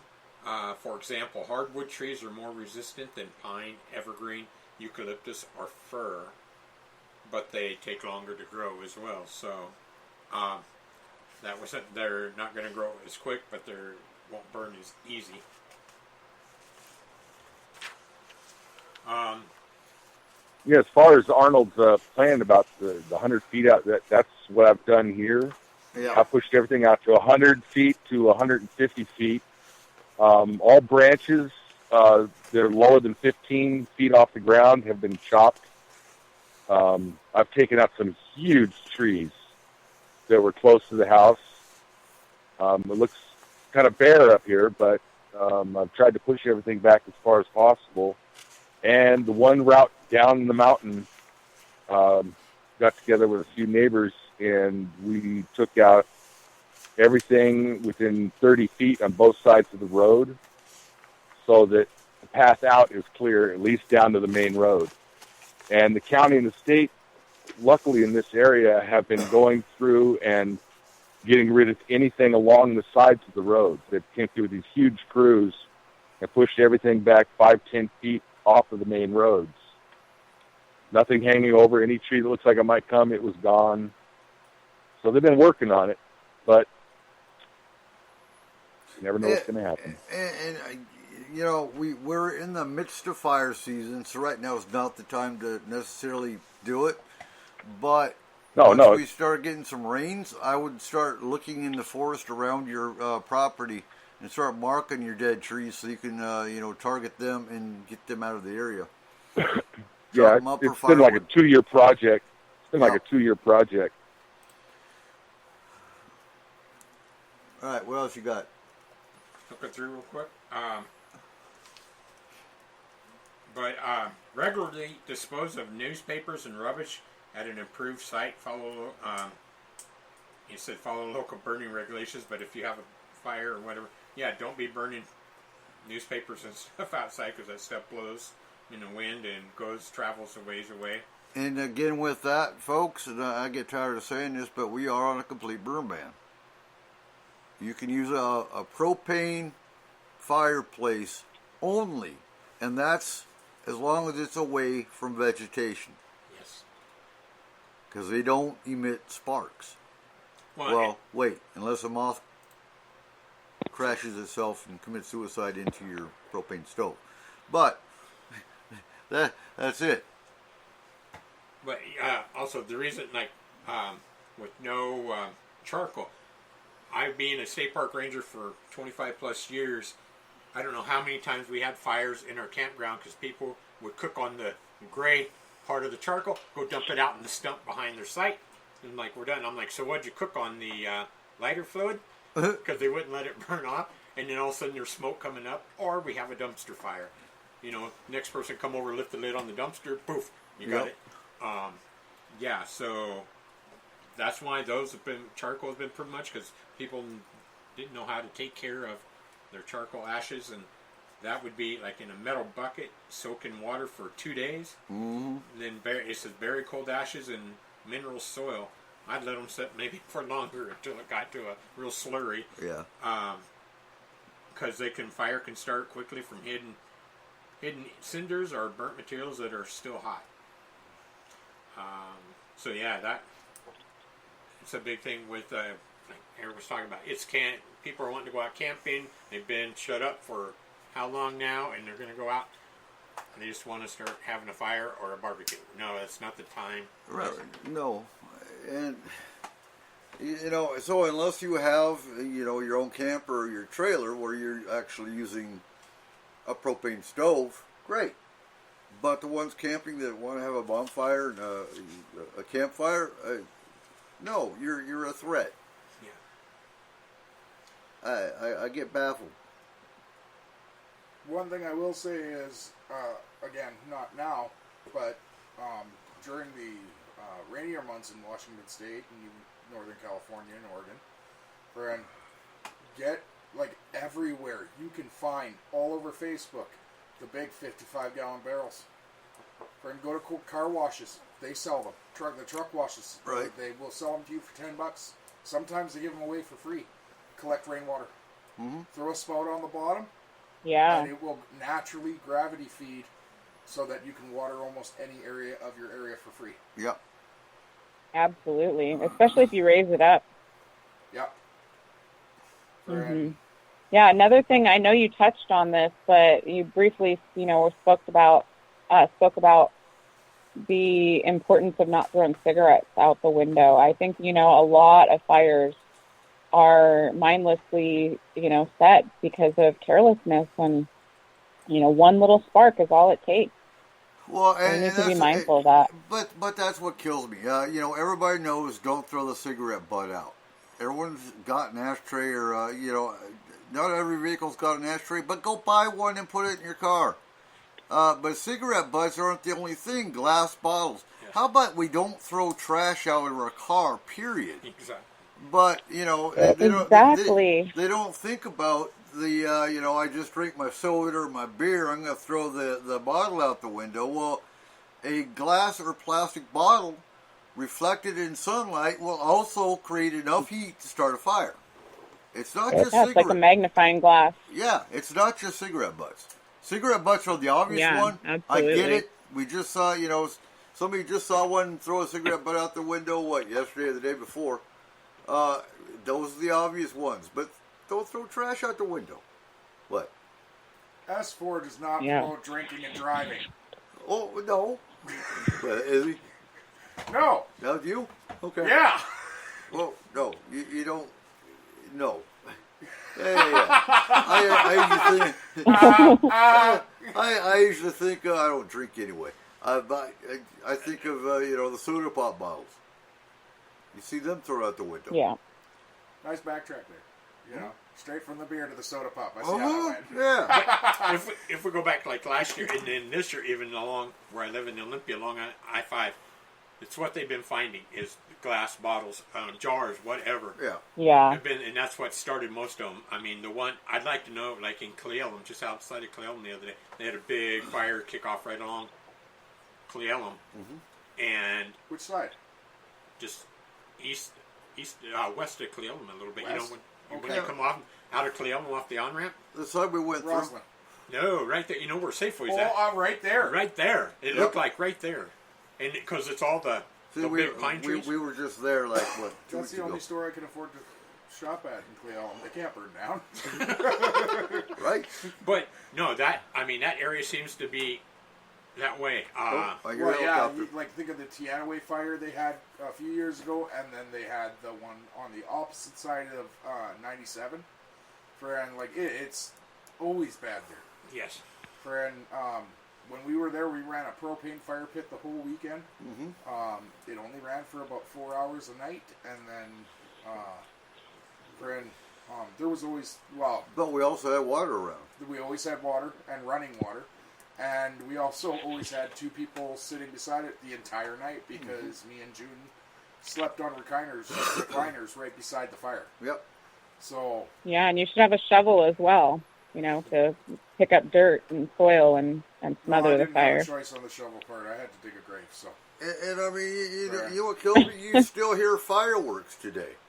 We heard fireworks last night here in Cape Horn. No, we didn't. Huh? We heard firework. We heard one more. Fireworks. and no, for the one that we decided to bitch about hearing a gunshot. No, that wasn't a gunshot. Of course, although I wouldn't be shooting my guns right now either, because that can also start a fire. Yeah, and the lack of ammunition, I wouldn't waste my ammunition right now anyway. Another big thing with starting fires, we got to watch, and everybody's got to watch. When they're driving their cars around, they're hot underneath. Watch where you're pulling off. I mean, watch where you park. Yeah, well, coming up the road, there's some tall, browned out grass, and there's some vehicles right off to the edge. I'm like, real close. All it's going to take is a little bit of heat. Yep. Their car's sitting there. That also shows how much our state actually cares. If they actually cared, they'd mow that grass. Yep. Friend. Keep your exhaust away from dry grass as well, because your car can't start. You can't always help where you pull over. No. But I'm just saying, but here's another one that people don't think about. It happened here 2 weeks ago. One of the main roads through the area, they had 9 spot fires in a 1.5 mile stretch of the road, and they actually found it was a chain dragging. A guy had a trailer off the back of his truck, and his chain was hitting the ground. And it was started 9 spot fires. Yes. Oh my goodness. Wow. People just start that's thinking. Something you just wouldn't even think about, right? Nope. And then, of course, there is just your arsonists. Yes. Yeah. Again, if you see Yeah. someone deliberately setting a fire, call that in. After you, no, I'm not going to go there. Call those people in, folks. 911. That is a 911 call. Of course, anything upriver is a 911 call anyway. The non-emergency number is 360-428-3211. On that note, we have here almost every day 3 or 4 calls because fires start. They call them warning fires for the transients that live in the woods. There's a whole lot of polite ways of saying that, but mostly it's a bunch of druggy homeless people living in the woods, starting fires. Their camps start on fire, and it happens almost every day up here. Yep. And we have there's nothing you can do about that. No. In fact, here just a couple of years ago, it was a homeless camp here in Concrete that actually was supposed to have started a fire next to the river. And you can see the remnants of that at the Dolls Bridge. So, yes, we do have a significant homeless population and drug population in this community that are a risk to starting fires. We have had the full fire department come out twice this year already in Cape Horn. Just so everyone knows, they are not going to put out someone's indoor fireplace. That's not going to happen. No matter how much you don't want them to have it, it won't work. Well, I don't see having a fire in the fireplace anyway, but... Oh, they do. Yeah, it's too warm for that anyway. Friend, well, depends on what house you live in and the area that you live in. If you're completely covered by the trees, it's not that warm after 6 p.m. True. Yeah, and I guess if, a lot of houses still, it's like their only source of cooking, too. There's a lot of, old homesteads and a lot of people out here, that that's how they cook. So, being mindful, I guess, is important. Yeah, like with propane prices, I wouldn't pay it here. Friend, there's no freaking way. No.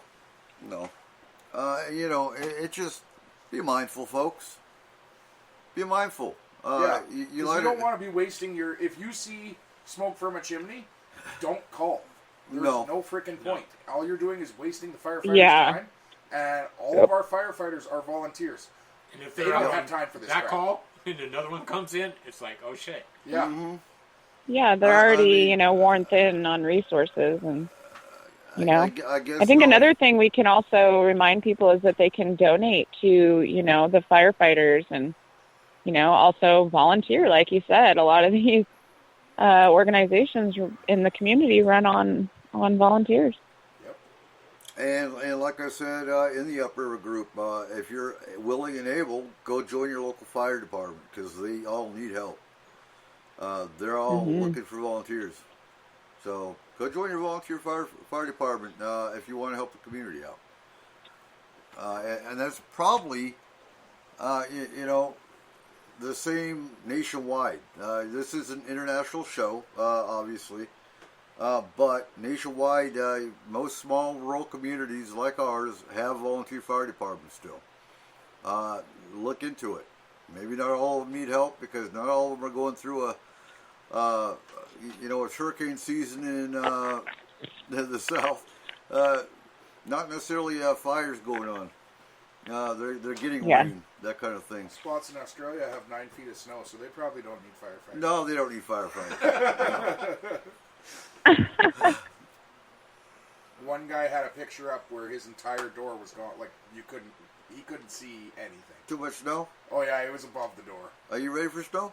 I'm absolutely ready for snow. Oh yeah. Okay. I'm so excited. So you got more?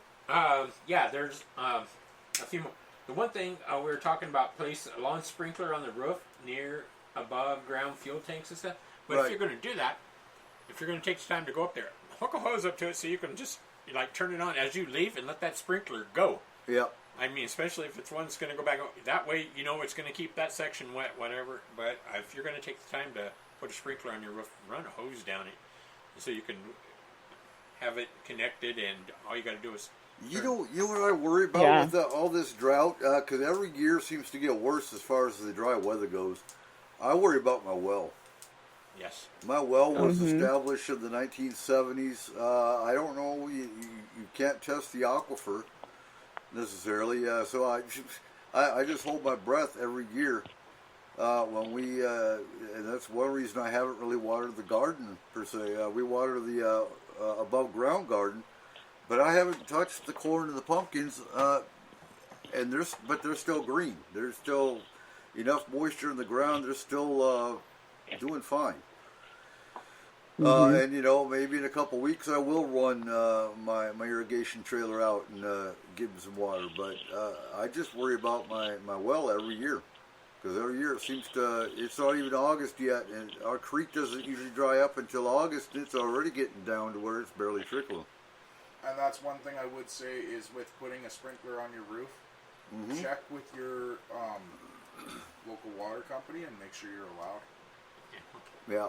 Because while Washington itself is in a state of drought, there's no way California's not. I think they haven't gotten out of one since 1990. The water sprinkler on your roof will work until they turn your power off.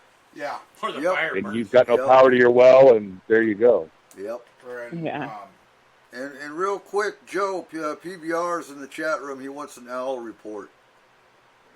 Oh, I've been watching them almost on a nightly basis come down, and they're snagging lizards right in front of me, about 15 foot. Well, that's not very nice. I think I got a second generation.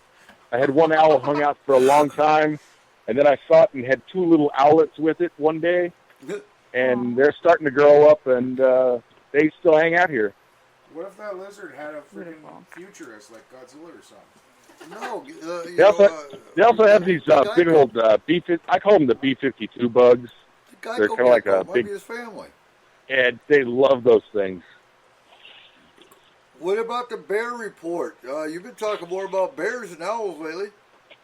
No bear tonight, but over the last 2 weeks, twice I've had a angry snorting bear circle the house. I heard it, off to the right, and I was thinking, well, that was interesting. You hear it again, then you hear it up behind the barn, which is on the other side of me. So he's going around, and it's been, we have they call them, well, basically all bears are black bears, but this is a great big cinnamon. I've seen him a couple times. He's big. I don't know why he's so angry right now. Because That's so good. Bigfoot's bullying him. It could be. That's what it is. Maybe Bigfoot someone, maybe somebody harmed his cub. Oh, it's possible. Or got hit by a car or something somewhere. Or Yeah, they get pretty irate if something happens to their cubs. Yeah, you can tell when they're angry. I had a very large doe in my yard today, and before she could think about going in the garden and eating a pumpkin, the kids chased her off. Good kids. Yeah.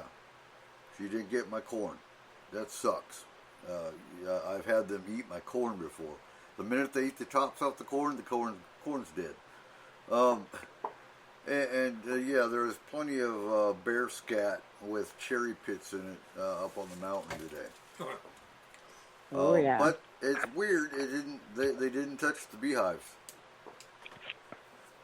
They just walked down the road. They got enough berries and stuff to eat. Apparently. Blackberries are ready. Huh? Blackberries are ready. I saw that. Ours are close. I didn't try any. I heard somebody the other day tried one in the Upriver group, and they said they were sour as hell. So I didn't bother trying. They got a couple more weeks. Ours are good. Are they? Yep, they're sweetened already. I read a report about 10 years ago. It was kind of interesting. They did a study on the bears in Yellowstone in Wyoming. Mm-hmm. And they found that at certain times of the year, up to 60% of their diet are moths. The moths gather on the trees, and the bears just sit there and eat the moths all day long. Good bears. Fascinating. I'm tired of bears. Good bears. We like our kind bears. of like how possums eat ticks. Mm-hmm. Yeah. Yep. bats eat mosquitoes. So one more Like thing sprinkles. on my end that I've seen. You can arrange temporary housing with a friend or relative's house outside of the threatened area. This will make you more comfortable in someone's home than in a public shelter. Plus, many shelters don't allow pets. And that kind of goes along with the emergency action plan. This is where you want to have your plan A, B, C, and D, because your friend you have your arrangement with for plan A, they may be in their own fire environment, or the fire is a threat to them as well. So have multiple avenues that you can use. Your plan A, B, C, D, however many plans that you can come up with. And make sure everybody in the family knows that plan, because you might take, you, your wife, and one of your kids, and you go to,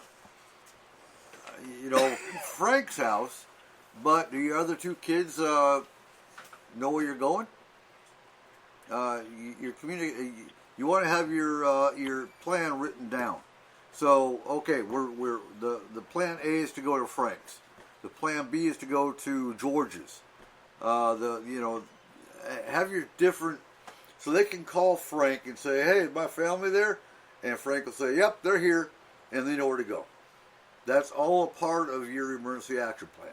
Have your plans written down, and the entire family go over them. When it comes to flooding, things like that, we've always said. Know which roads, for example, are gated.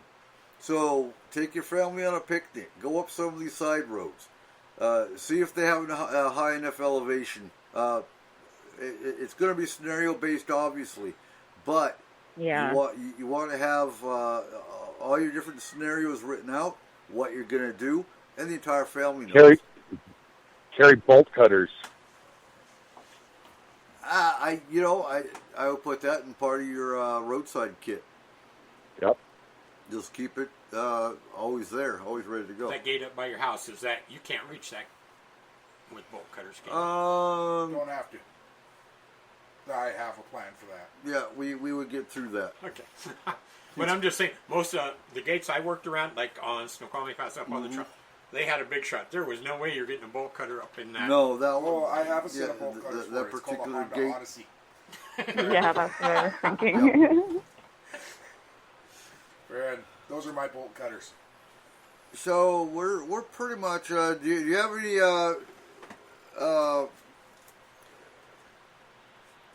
advice, Joe, for people that are facing wildfire? I just wanted to say I don't even know where my kids are now. I don't even know if I have any, but just be aware. A lot of people, they sit in their houses, they watch their TV, and even if they're watching TV, they're not going to be on one of the channels that's going to have an alert. Or they're watching DVDs, or they're sleeping, or they're listening to music. If there are fires in the area, be aware. Keep your eyes and ears open. I mean, we used to have a fire season that lasted a couple months. Now it lasts about 10 months a year here. I mean, we went well into December and January last year. So. Wow, really? Oh yeah, we still had fires, big ones, burning in December last year, right around New Year's, and then into January. So it's pretty much year-round down here. We do have the rain and snow season, but lately we haven't had a lot of that. Mm-hmm. And basically one of the bad things is we'll have a ton of rain. Well, that's great, everyone says. Well, everything grows, which creates a bunch more fuel. And then what do you do? Right. So it's kind of half of this, 6 of that, So be aware of everything. Like I said, you said this early on, keep in touch with your neighbors. Like I have some neighbors that are up on a road kind of off mine up in the way, and they're in their 90s. And I've always checked in on them when the fires get close. Mm-hmm. And just be prepared. And Okay, be able well, to change your plan in a second. absolutely. Yes. We'll carry on that part of the conversation here in the third hour. When we come back, it is time for our last break of the evening, and when we come back, we'll wrap it up, and we have some other stuff to talk about. So stay tuned. You are listening to S4 on Spreaker.com.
Welcome back to S4 with your host, Eric Cooper.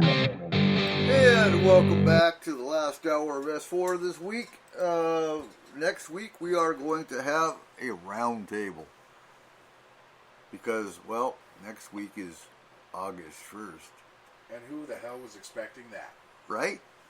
And so, why are we having a round table so early? Well, we're not going to do a show the week of the fair, which is the 11th to the 14th, because we're going to be on recovery mode.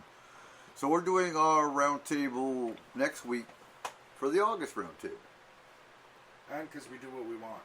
Absolutely. Because we here at S4 know that you love to hear round tables anyway. It's probably one of our biggest listened to shows. Because you just never know what people are going to come up with for questions. So, I had a few thoughts cross my mind here on this topic. One, and I think Joe really hit it good in the head. And our community up here is really good for it, taking care of their neighbors, watching that. Certain people are. Make sure you're disabled, you're elderly, you're handicapped, you're single parents with kids, people that are a little more vulnerable to the community are particularly paid attention to. So you get a fire threat in the community, you get an evacuation order, and you have time, because I know your family's going to be your priority. That's the way it is. But make sure you check in on the handicapped. Do they have family that are close enough in the neighborhood to come and get them out? Probably not, because we see it. I know Cole sees it in the group all the time. When we have power failures, hey, could somebody go check on my dad? Yeah. He's in town in concrete. His generator went out and he needs oxygen. Things like that. They aren't going to have time to come up here and get their dad, for example, when we have a fire looming in the community. So pay attention to your neighbors. There's certain areas of, I know, the concrete community that is housing for nothing but the elderly and the handicapped, and those are the communities I pay attention to, especially during our winter storms.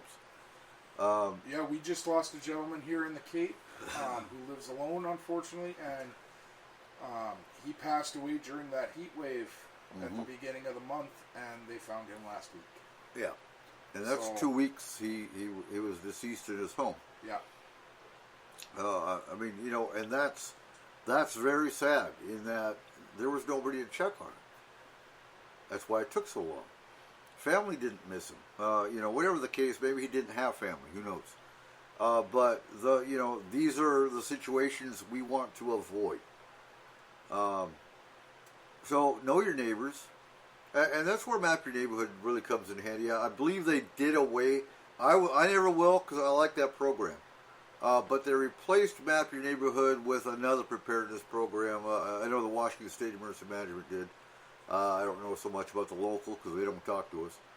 But that's okay. We take care of our own. We take care of our own community. But Map Your Neighborhood, and I can get more booklets if you want a copy of it. Otherwise, I do have it on digital copy, and you can print it out. And it's got a really nice diagram. You draw your street. You draw your community out. You put each house. And in this booklet, there's a number, 1 through 20, whatever. And you put down, okay, the Joneses live here, the Smiths live here, yada, yada, yada. It tells you can put down what their skills are. Mrs. Smith over here, 3 houses down, she's a nurse. That's good to know for, the medical side. There's the argument that you're being snoopy. It's bad because now you've got the bad elements that know what you do and what houses to go after, that kind of thing. They know who the preppers are. That's always going to be an element. But you keep this booklet maybe in a lockbox. So, the bad elements break into your home, they don't get that information. But you know it.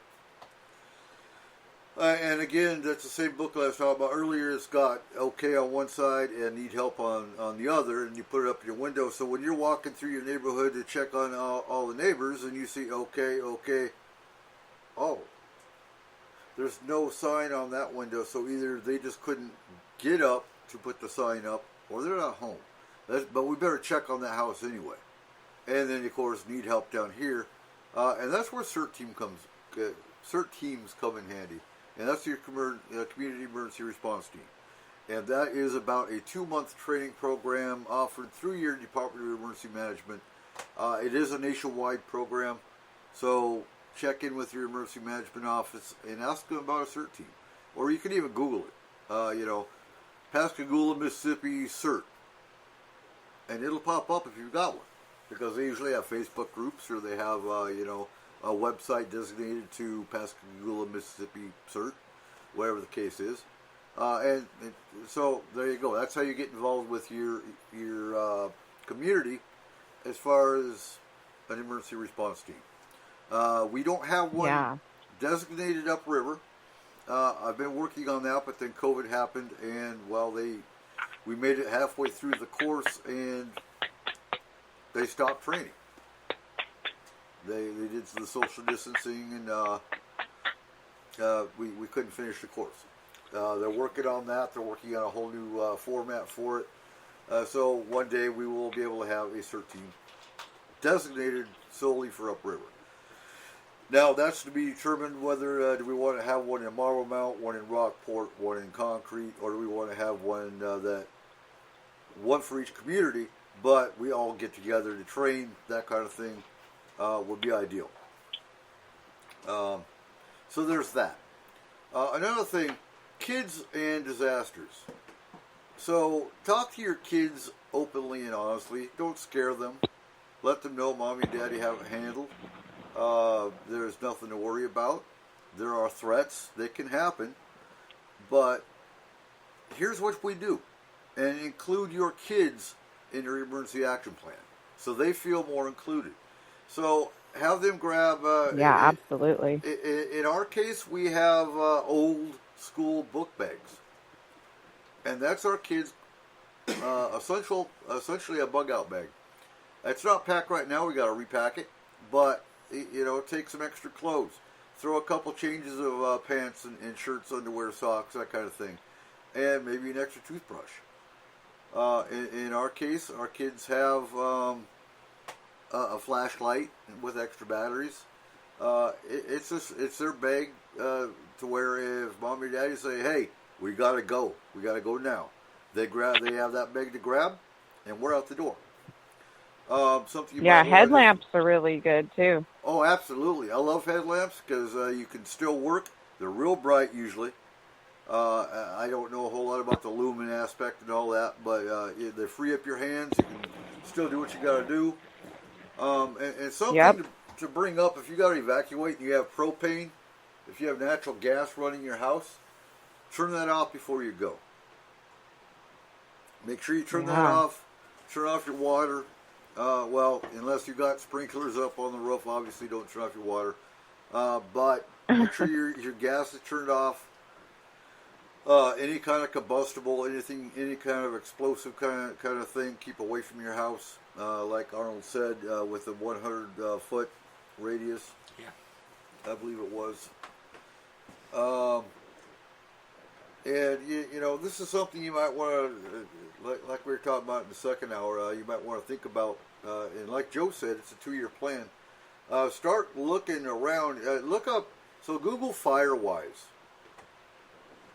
You Google Firewise, it'll bring you to the Firewise group through the the NFCP, I think it is, the National Fire, NFAP. There we go.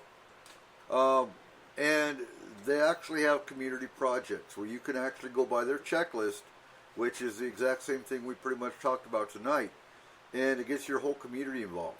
The community goes and looks at, oh my God, so this tree is half dead, and it's going to cause a problem in the future as far as if a fire comes through. And so they have a checklist that you can go by, and it makes you a community Firewise program. Something I'd like to get incorporated more up here. And I'll be getting some information on that soon. Obviously, it's a little late in the season right now for it, but something we can look at for the next year, couple-year plan. And again, get your kids involved in that. Kids have great ideas sometimes, don't they, Cole? Yeah, and the more you prepare them in a sensible way, the less fear they'll have around those kind of situations. Well, the more you drill them. So I'm not going to go into what I do on the air because that's our for security's sake. But there are certain things, protocols that our kids know on the security side. If a threat comes to our house, a human threat, they know how to act. They know how to react. And the more you drill them, the more comfortable and safer they feel, because they know without even thinking, it's locked in their brain. What do I do if Daddy says this? What do I do if Mommy says this? And exactly. A threat comes out, natural disaster, fire, whatever. They're not going to be scared of it so much if they know, okay, my bag's packed, it's ready to go. I know when I'm given the word, I grab my bag, I throw it in the car, and we're out the door.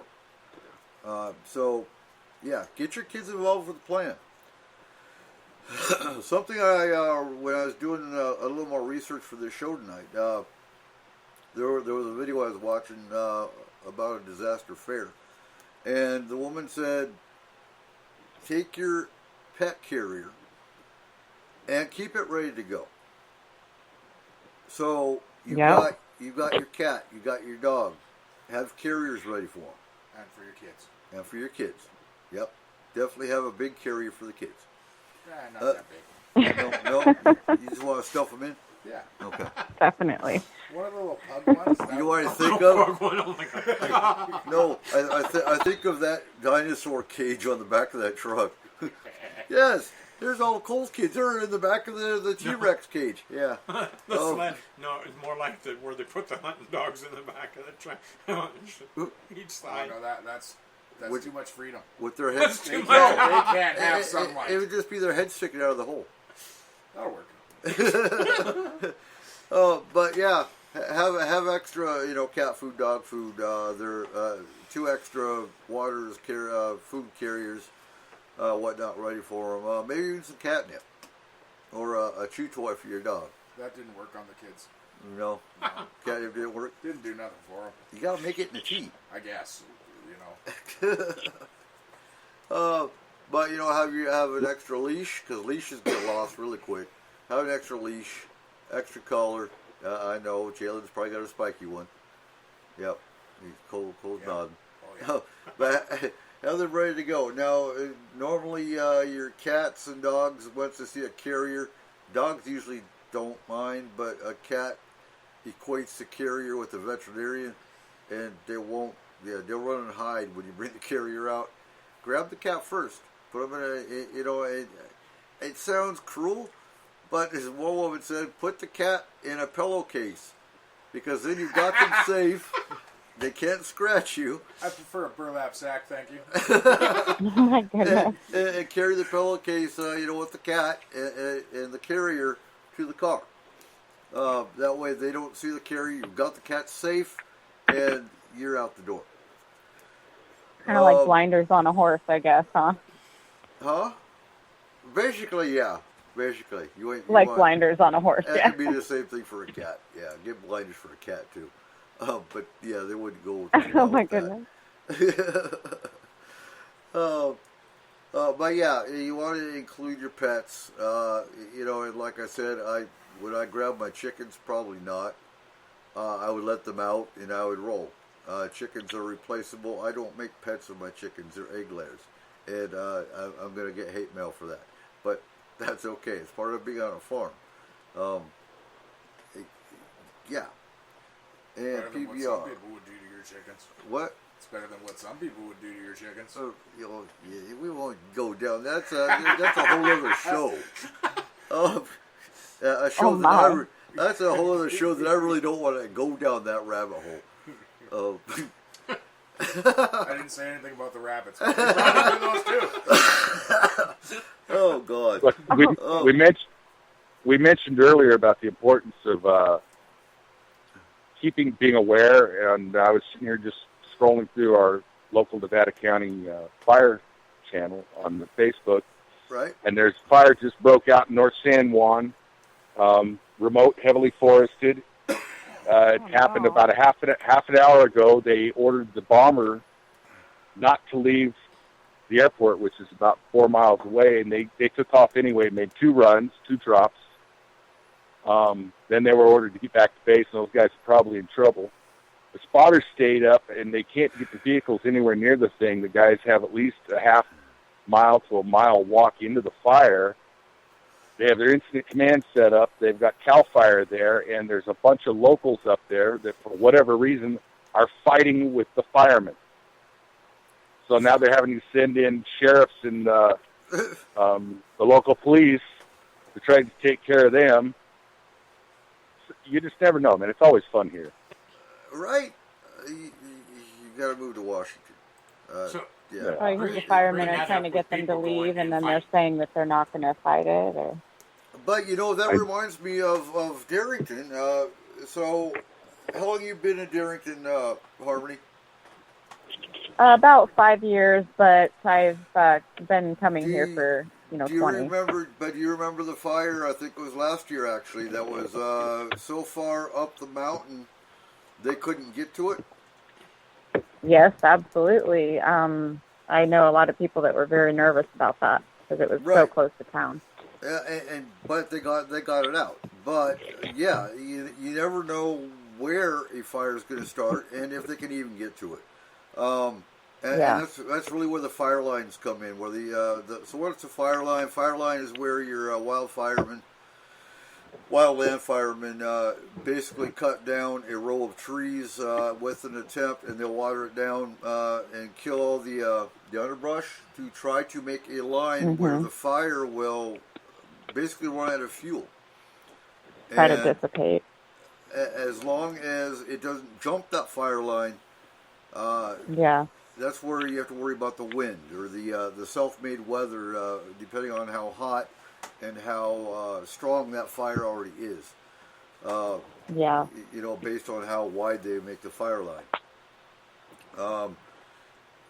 But wasn't there a fire where it was up by the electric transmission lines, or was that something different? Cole? That was the windstorm, I think. Yeah.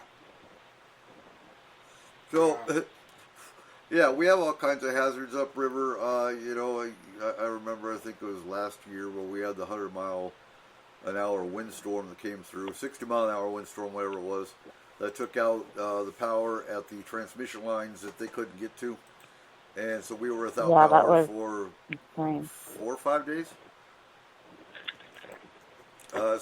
Again, you never know. And getting back to the levels of fire preparedness, most of us have generators, and most of us keep fuel in our generators. So your generator with fuel is one item that you would want to get away from the house, because most of us keep them near our house. And so that's an item you would want, because you don't want the fire hitting that fuel and exploding, and it's going to hit your house. Anything, your weed eaters, your lawnmowers, things of that nature, get them out of the garage and put them at that 100-foot range. And that's really, it's interesting because when I was going through my degree, it's the same concept as a hot, a warm, and a green zone. So you got your red zone, your yellow zone, your green zone, with biohazards, with active shooters. I see this as the red zone, the same concept. Close resemblance, yes. But in reverse. Yes. Your green zone is going to be farther out. Or actually, your red zone is going to be farther out with this one. Because the red zone is where the fire's at. Yes. I'm trying to think how to explain it. So with a biohazard or an active shooter, the red zone is where the active shooter is, where the biothreat is, and that's where you need to be in your decon, your hazmat suit. Yellow zone is usually where they might start decontaminating, depending on the risk of spread. Green zone is where it's all clear. That's where your ICS is going to be. So it's just backwards from fire. Because it goes three. Right. Yeah. Right. But with fire, I would see the red zone more as where the fire is and where it's coming from. Yes. Green zone is what you want to keep safe in this case. Obviously, your home, and that's where you want to wet the roof. You want to get the vegetation away, and that goes with just having vegetation near your house isn't just a fire threat, but it also when you're looking at crime, the criminal can hide behind the same vegetation. So it's just, people like their bushes. They like their pretty trees and their pretty shrubs next to the house. But it gives you two factors of risk. One, the criminals can hide behind. Two, it causes fuel for a fire that's coming. Yeah, it's pretty, but what's more important, the pretty bushes and shrubs or keeping your home safe, whether it's from fires or criminals? What? Pretty bushes. The pretty, oh, you like the pretty bushes. Okay.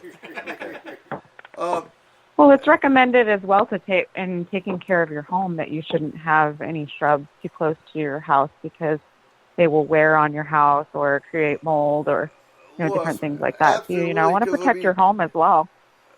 Not to mention, if you have trees too close to the house, the root systems can come in and ruin the foundation of your home. Especially like weeping willows or things like that. Yeah, weeping willows will go right to your sewer. Also, yeah. All husbands taking out a bush without asking can be hazardous.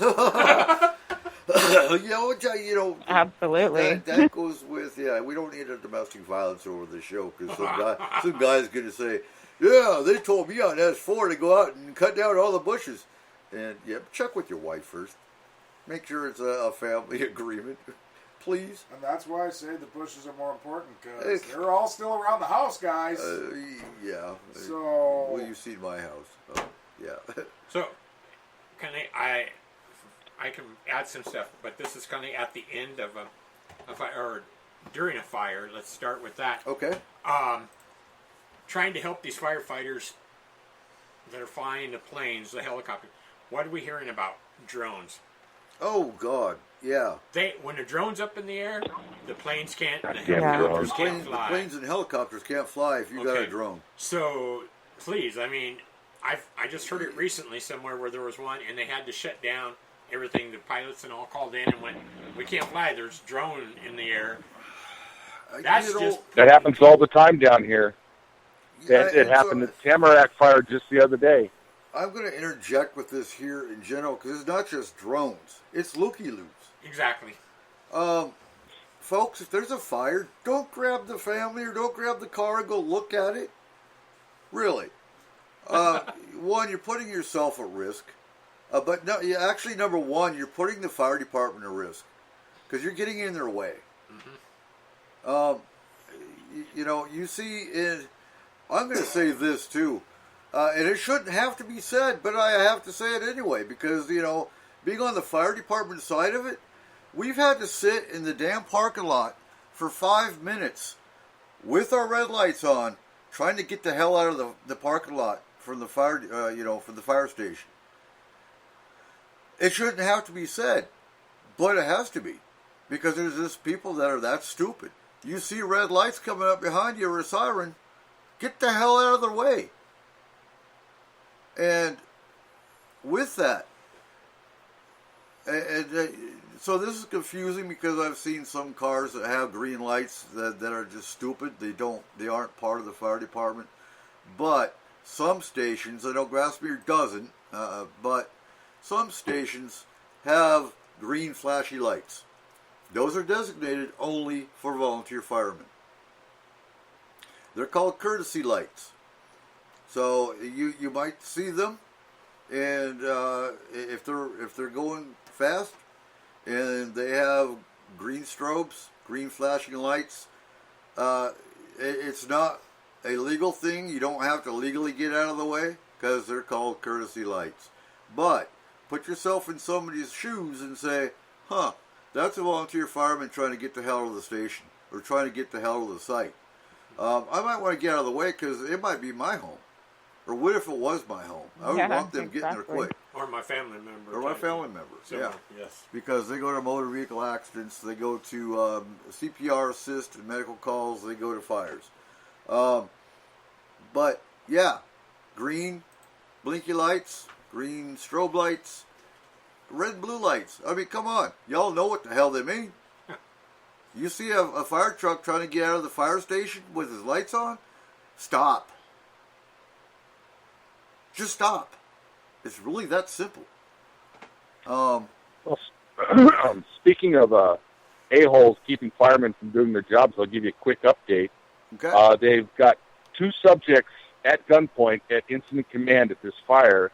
And on one of the other roads, the firemen are having to walk in because people are blocking the roads by laying in the road and pulling vehicles across the road. I don't know what's going on up there, probably a major marijuana grow or something. But there's a bunch of idiot hillbillies up there that are keeping the firemen out. They just want to smoke stuff, man. That's why maybe they're the ones who set the damn fire. I mean, It's possible. who knows? And so I've never heard anything like this. I'm shocked. Oh, dude, you have no idea. There, and don't bring politics into this, but I do get newsletters every day about fire department issues, police issues, as well as the Homeland Security stuff. There's people that are actually driving around targeting firemen, to the point where some fire stations are actually incorporating bulletproof vests in with their bunker gear. That's actually become a thing because firemen, anyone with a uniform, whether it's police department, whether it's fire department, EMS, paramedics and ambulances, to some they become a target. So we actually have first responders being shot and killed intentionally because they represent the government. Unreal. It is unreal. That's why you're hearing, where I hear a lot more of when the fire department coming in and they're having to stage a ways out to let the police officers or whoever, law enforcement, go in to make sure it's clear for them to go in. Well, and that actually comes down to situational awareness, honestly. And hearing it on the scanner, you hear it all the time where the ambulance will stage outside at this block. Law enforcement will go in, clear the scene so that EMS can come in. Yep. I hear that every day up here. Yep. And it's it's a sad fact of society, honestly. Why are you shooting at firemen and EMS when that could be your family? And let's hope you don't have to call 911 for someone to come to your family when you're the one shooting firemen and ambulances. Yeah. So my other thing was, Absolutely. when a fire has come through, a wildfire has come through, don't try to rush back up and check your place out. This has happened to a friend of mine that is over in eastern Washington with this one of the fires. She had fire burn through her place. Her house is fine. One of the travel trailers are fine. Everything else is pretty much toast. Even her irrigation is melted down. Family are wanting to go up there and start helping her try to rebuild. Well, the fire marshal hasn't reopened the area yet. They're not going to reopen the area until they deem it safe enough to. Well, they got to put out the hot spots. Make sure there's no hot spots left. And then you have to wait for the insurance. If you had insurance, you had to wait for the insurance adjuster to come in. So even though you think, the fire blew through my area, it's not going to be open. That area is still going to be closed until they deem it safe enough for people to go back on. Right. Yeah. Yeah. Not to mention, so I was reading another report too. If you have a well, if the fires come through, you don't know if that water is safe to drink now, because when fire comes through, you've got fuels, you've got chemicals that are in the soil now, you've got things of that nature. So creosote and things. And I know in some cases you turn the gas off, you have to have the gas company come out to test the lines and make sure the lines are still safe after an event like an earthquake or a fire or something of that nature, to make sure you don't have a leak before you turn the gas on. Correct. So it's not just a matter of running to your home and going back in. Not to mention, if you go in before the fire marshals declare it safe and something happens, they don't know you're up there because it's still a red zone. Exactly. It's still a closed off zone. So, for instance, you go up to your house because you want to go check it out, make sure your home's still there, and all of a sudden a hot spot flares up and it starts a fire again, and you get stuck. Nobody knows you're there. Nope. So we're down to about 25 minutes left of the show, and if you're local, make sure you come see us at the fair, August 11th to the 14th. We will have our S-4 Paranormal Radio booth at the fair. What are we going to be doing, Cole? Fair stuff. What's fair stuff? I don't fucking know about you, but I'm eating corn dogs. You're eating corn dogs? Okay. Fuck. And we're going to have coffee for ourselves. But we will have buttons. We will have a few of the last of our 2019 Paracon shirts available for sale. Mugs. S4 mugs? Bumper stickers. And bumper stickers. And other stickers. See, Cole's making them. So that's why I asked him, what do we sell? Some were made by someone else, but we still have some of those. And we also got the wristbands. We got the wristbands. We got the S4 Paranormal wristbands. We also have the Paracon wristbands still. A few of them are left. And the buttons, I know when we were at the fair under Fourth Moon Paranormal and S4 back in 2019. And we have the LGBT Bigfoot buttons. I believe they're coming back. They were a hot seller. We had a lot of folks in the LGBT community that loved them. They got the rainbow Bigfoot. So make sure you come check out the S4 booth. And we will be playing most of the S4 intros and outros in a loop. So you won't miss us. Just listen for the S4 music. It'll be a fun time. It'll be a rocking good time at the Skagit County Fair. And then we have the Marblemount Sasquatch Conference, August 28th and 29th. Again, come check us out. S4 Paranormal Radio will be at the Marblemount Sasquatch Festival. So I got a question. Fantastic. Relating to fires. And I think I asked this a week or two ago. What do you think Bigfoot... Do you think Bigfoot and Dogman and, cryptids get pissed off? All the forest creatures in the paranormal side get pissed off when they have a human-caused fire? Yes. And what do you think they do? Yeah, absolutely. Joe, where'd you go? There's no way He didn't get dropped again, did he? Oh, nope, I'm there. I'm here. Okay. You listening to this? I had my mute on. Oh, yeah. Okay. So what do you think about Bigfoot? Do you think Bigfoot has a warning before fires get to him? I think he has the same warning we do. Smells smoke, sees the fire, runs. First Okay. I heard your question about whether they get mad if it's a human-caused fire. Mm-hmm. I don't think they know or care who caused it. They just know there's fire. Right. Okay. So, if they're interdimensional, do you think they could shift back into their dimension before the fire gets to them?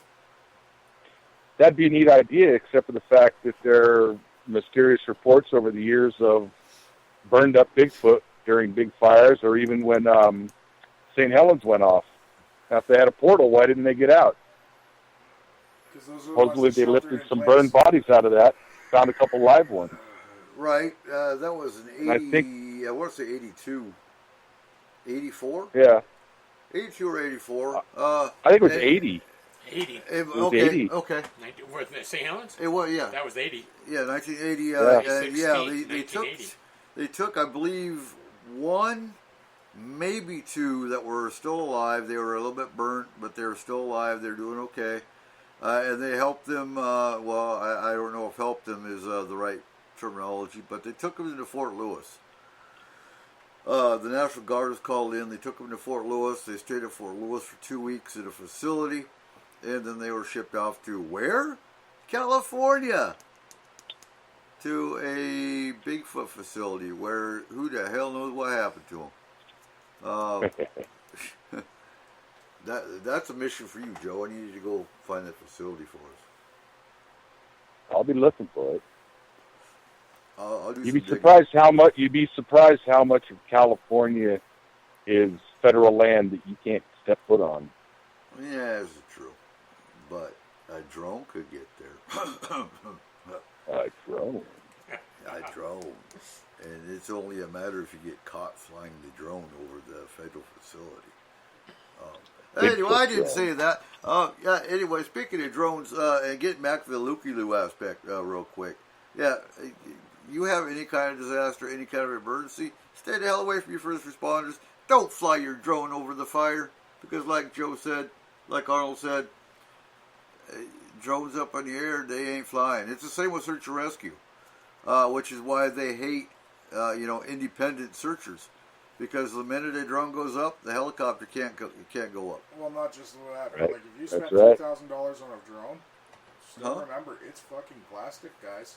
That's a fire, and it's gonna melt. Yeah, Exactly. So they don't think about that aspect. Yeah, exactly. I think I read a report one time where a drone crashed somewhere. Someone was just flying around, and it caused a fire. Yeah, I remember something The like batteries that. exploded or something, and Yeah. Yeah. Wow. That just, you just became a part of the problem. So Harmony, what is your fire experience? Have you ever had to evacuate? No, thankfully I've not ever had to evacuate from a fire, so, I'm definitely thankful for that.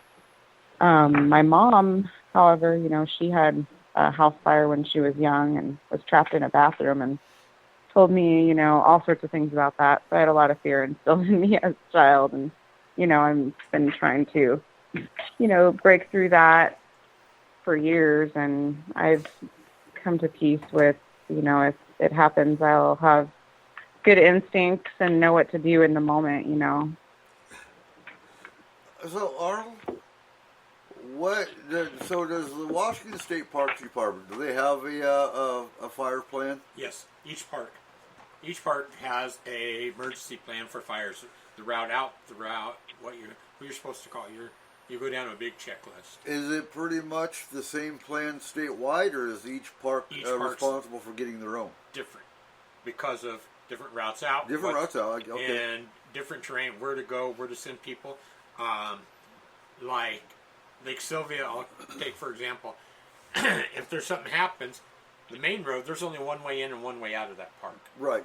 That's right. paved. Okay. But there is another route. If there's nothing major, no fire coming up the mountain, you can go over and across the dam if the road or something happened down this way. So they got two routes, but they have to be thinking, is it a fire racing up the hill that way? You don't want to send people that way. Right. You can't take their trailers. So you got to tell people, when you're evacuating, your trailer stays there. You go in your truck. Okay. Because the less clutter you have with the road. Exactly. And there could be a road that you're going to go down, the trailer ain't going to make, especially like on the back side. Especially with roundabouts today. Yeah. Everyone's going to get backed up on a roundabout because they all have a 23-foot trailer that they're all towing.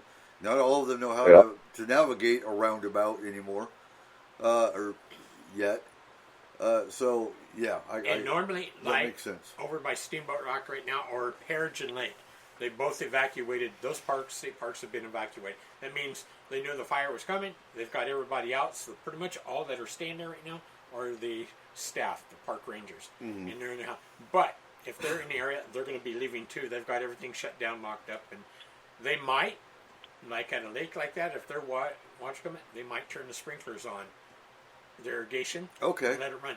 This helped Alta Lake State Park a few years back. Right. The staff went, oh shit, here comes the fire. They didn't have hardly time to do anything. They'd had the park evacuated.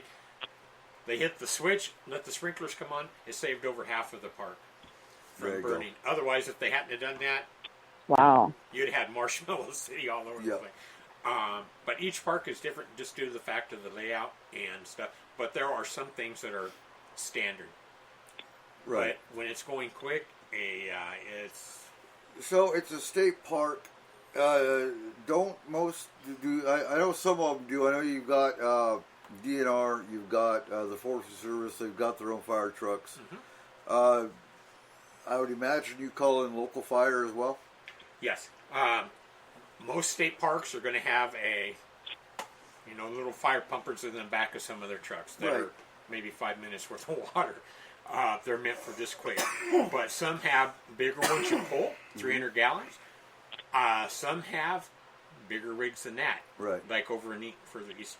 Okay. But most of the time, you're going to call local. Your DNR is going to get called, local are going to get called, and they're going to hit the area as quick as possible. Okay. Getting some of those little pumping systems would be cool. It really would, just for your own peace of mind, your own property. Yes. In the Army, when we were at Yakima Training Range, our artillery, we were supporting the Japanese FTX, and they were firing their mortars and whatnot, and we were on a fire team. So we were sitting with a Humvee with a 200-gallon tank in the back of the Humvee, ready to go put fires out. We had a lot of fires. Yakima is, it's desert. There's one over there now. Yep. You said. There's a fire at the Yakima Training Range right now. Probably from us playing with our weapon systems. More than likely. There's always it's right units close there. to there, at least. I mean, so yeah. Don't lump me in with that. I wasn't there. What? It wasn't my gun. Joe, you've been playing with the mortars again? Nope. Yeah, you're too far from Yakima anyway. Okay. It might reach. Huh? You don't have that kind of reach? No. All right, Harmony. Hey, Go ahead. Quick update on the idiots fighting the firemen. One of the people was arrested, refused to give their identification, and they're wearing an ankle bracelet. And in one of the other spots, someone bit one of the firemen, and they deployed a taser on him. Good. I don't know what's going on with it. It's like this is one of those hills have eyes situations. It doesn't shock me none. It honestly don't. It just again, people have gotten stupid with first responders in general.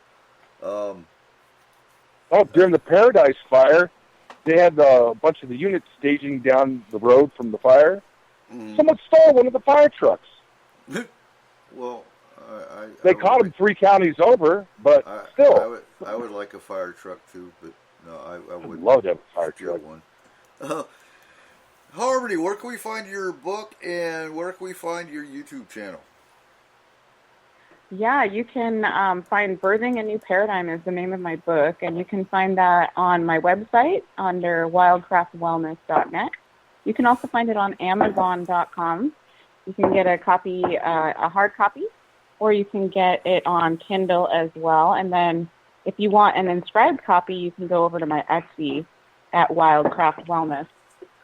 And then I also have a YouTube channel, and you can find the links to that on the website as well, or you can just go straight over to YouTube and go to Wildcraft Wellness, and that is full of great information. I just joined your channel like 2 days ago.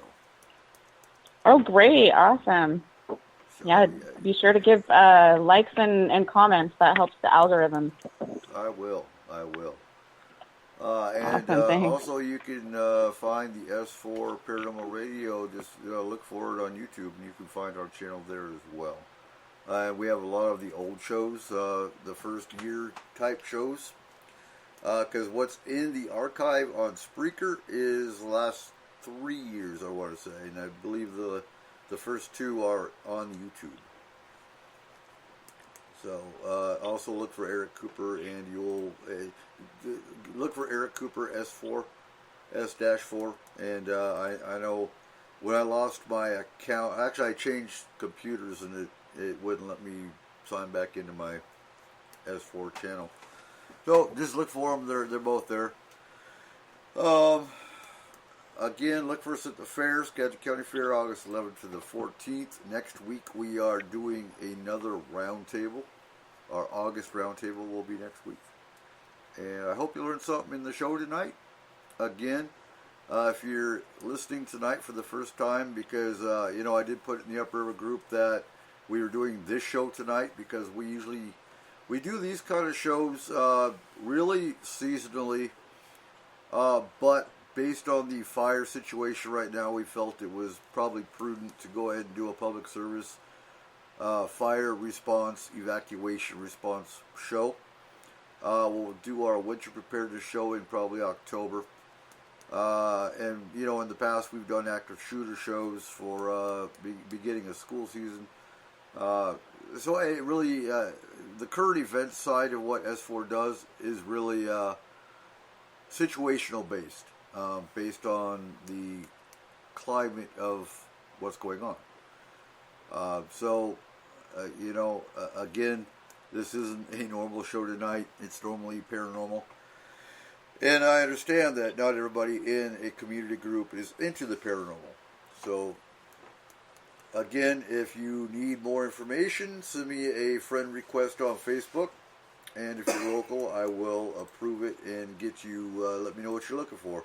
Whether it's an emergency action plan template, map your neighborhood, you have a farm like one individual did, they wanted a plan for their farm.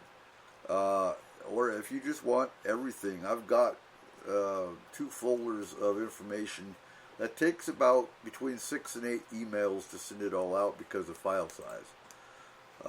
And it goes for homeland security issues, it goes for human trafficking, it goes for terrorism response. It's a wide array of information. So again, thank you for listening tonight, folks. Great show. Hope you learned something tonight. Great information. And remember, see you next week. Stay safe and keep your eyes to the skies. Ladies and gentlemen, thank you for joining us here at S4 Radio. Remember to head over to Facebook, give us a like, and show your support. Are you feeling left out? Did you not get enough? Remember, you can always find us on Amazon Music, Spotify, iHeartRadio, TuneIn Radio, iTunes, and anywhere else you get your podcast globally. Join us every Sunday night, 7 p.m. Pacific Standard Time for S-4 Paranormal Radio. And remember, keep your eyes to the skies.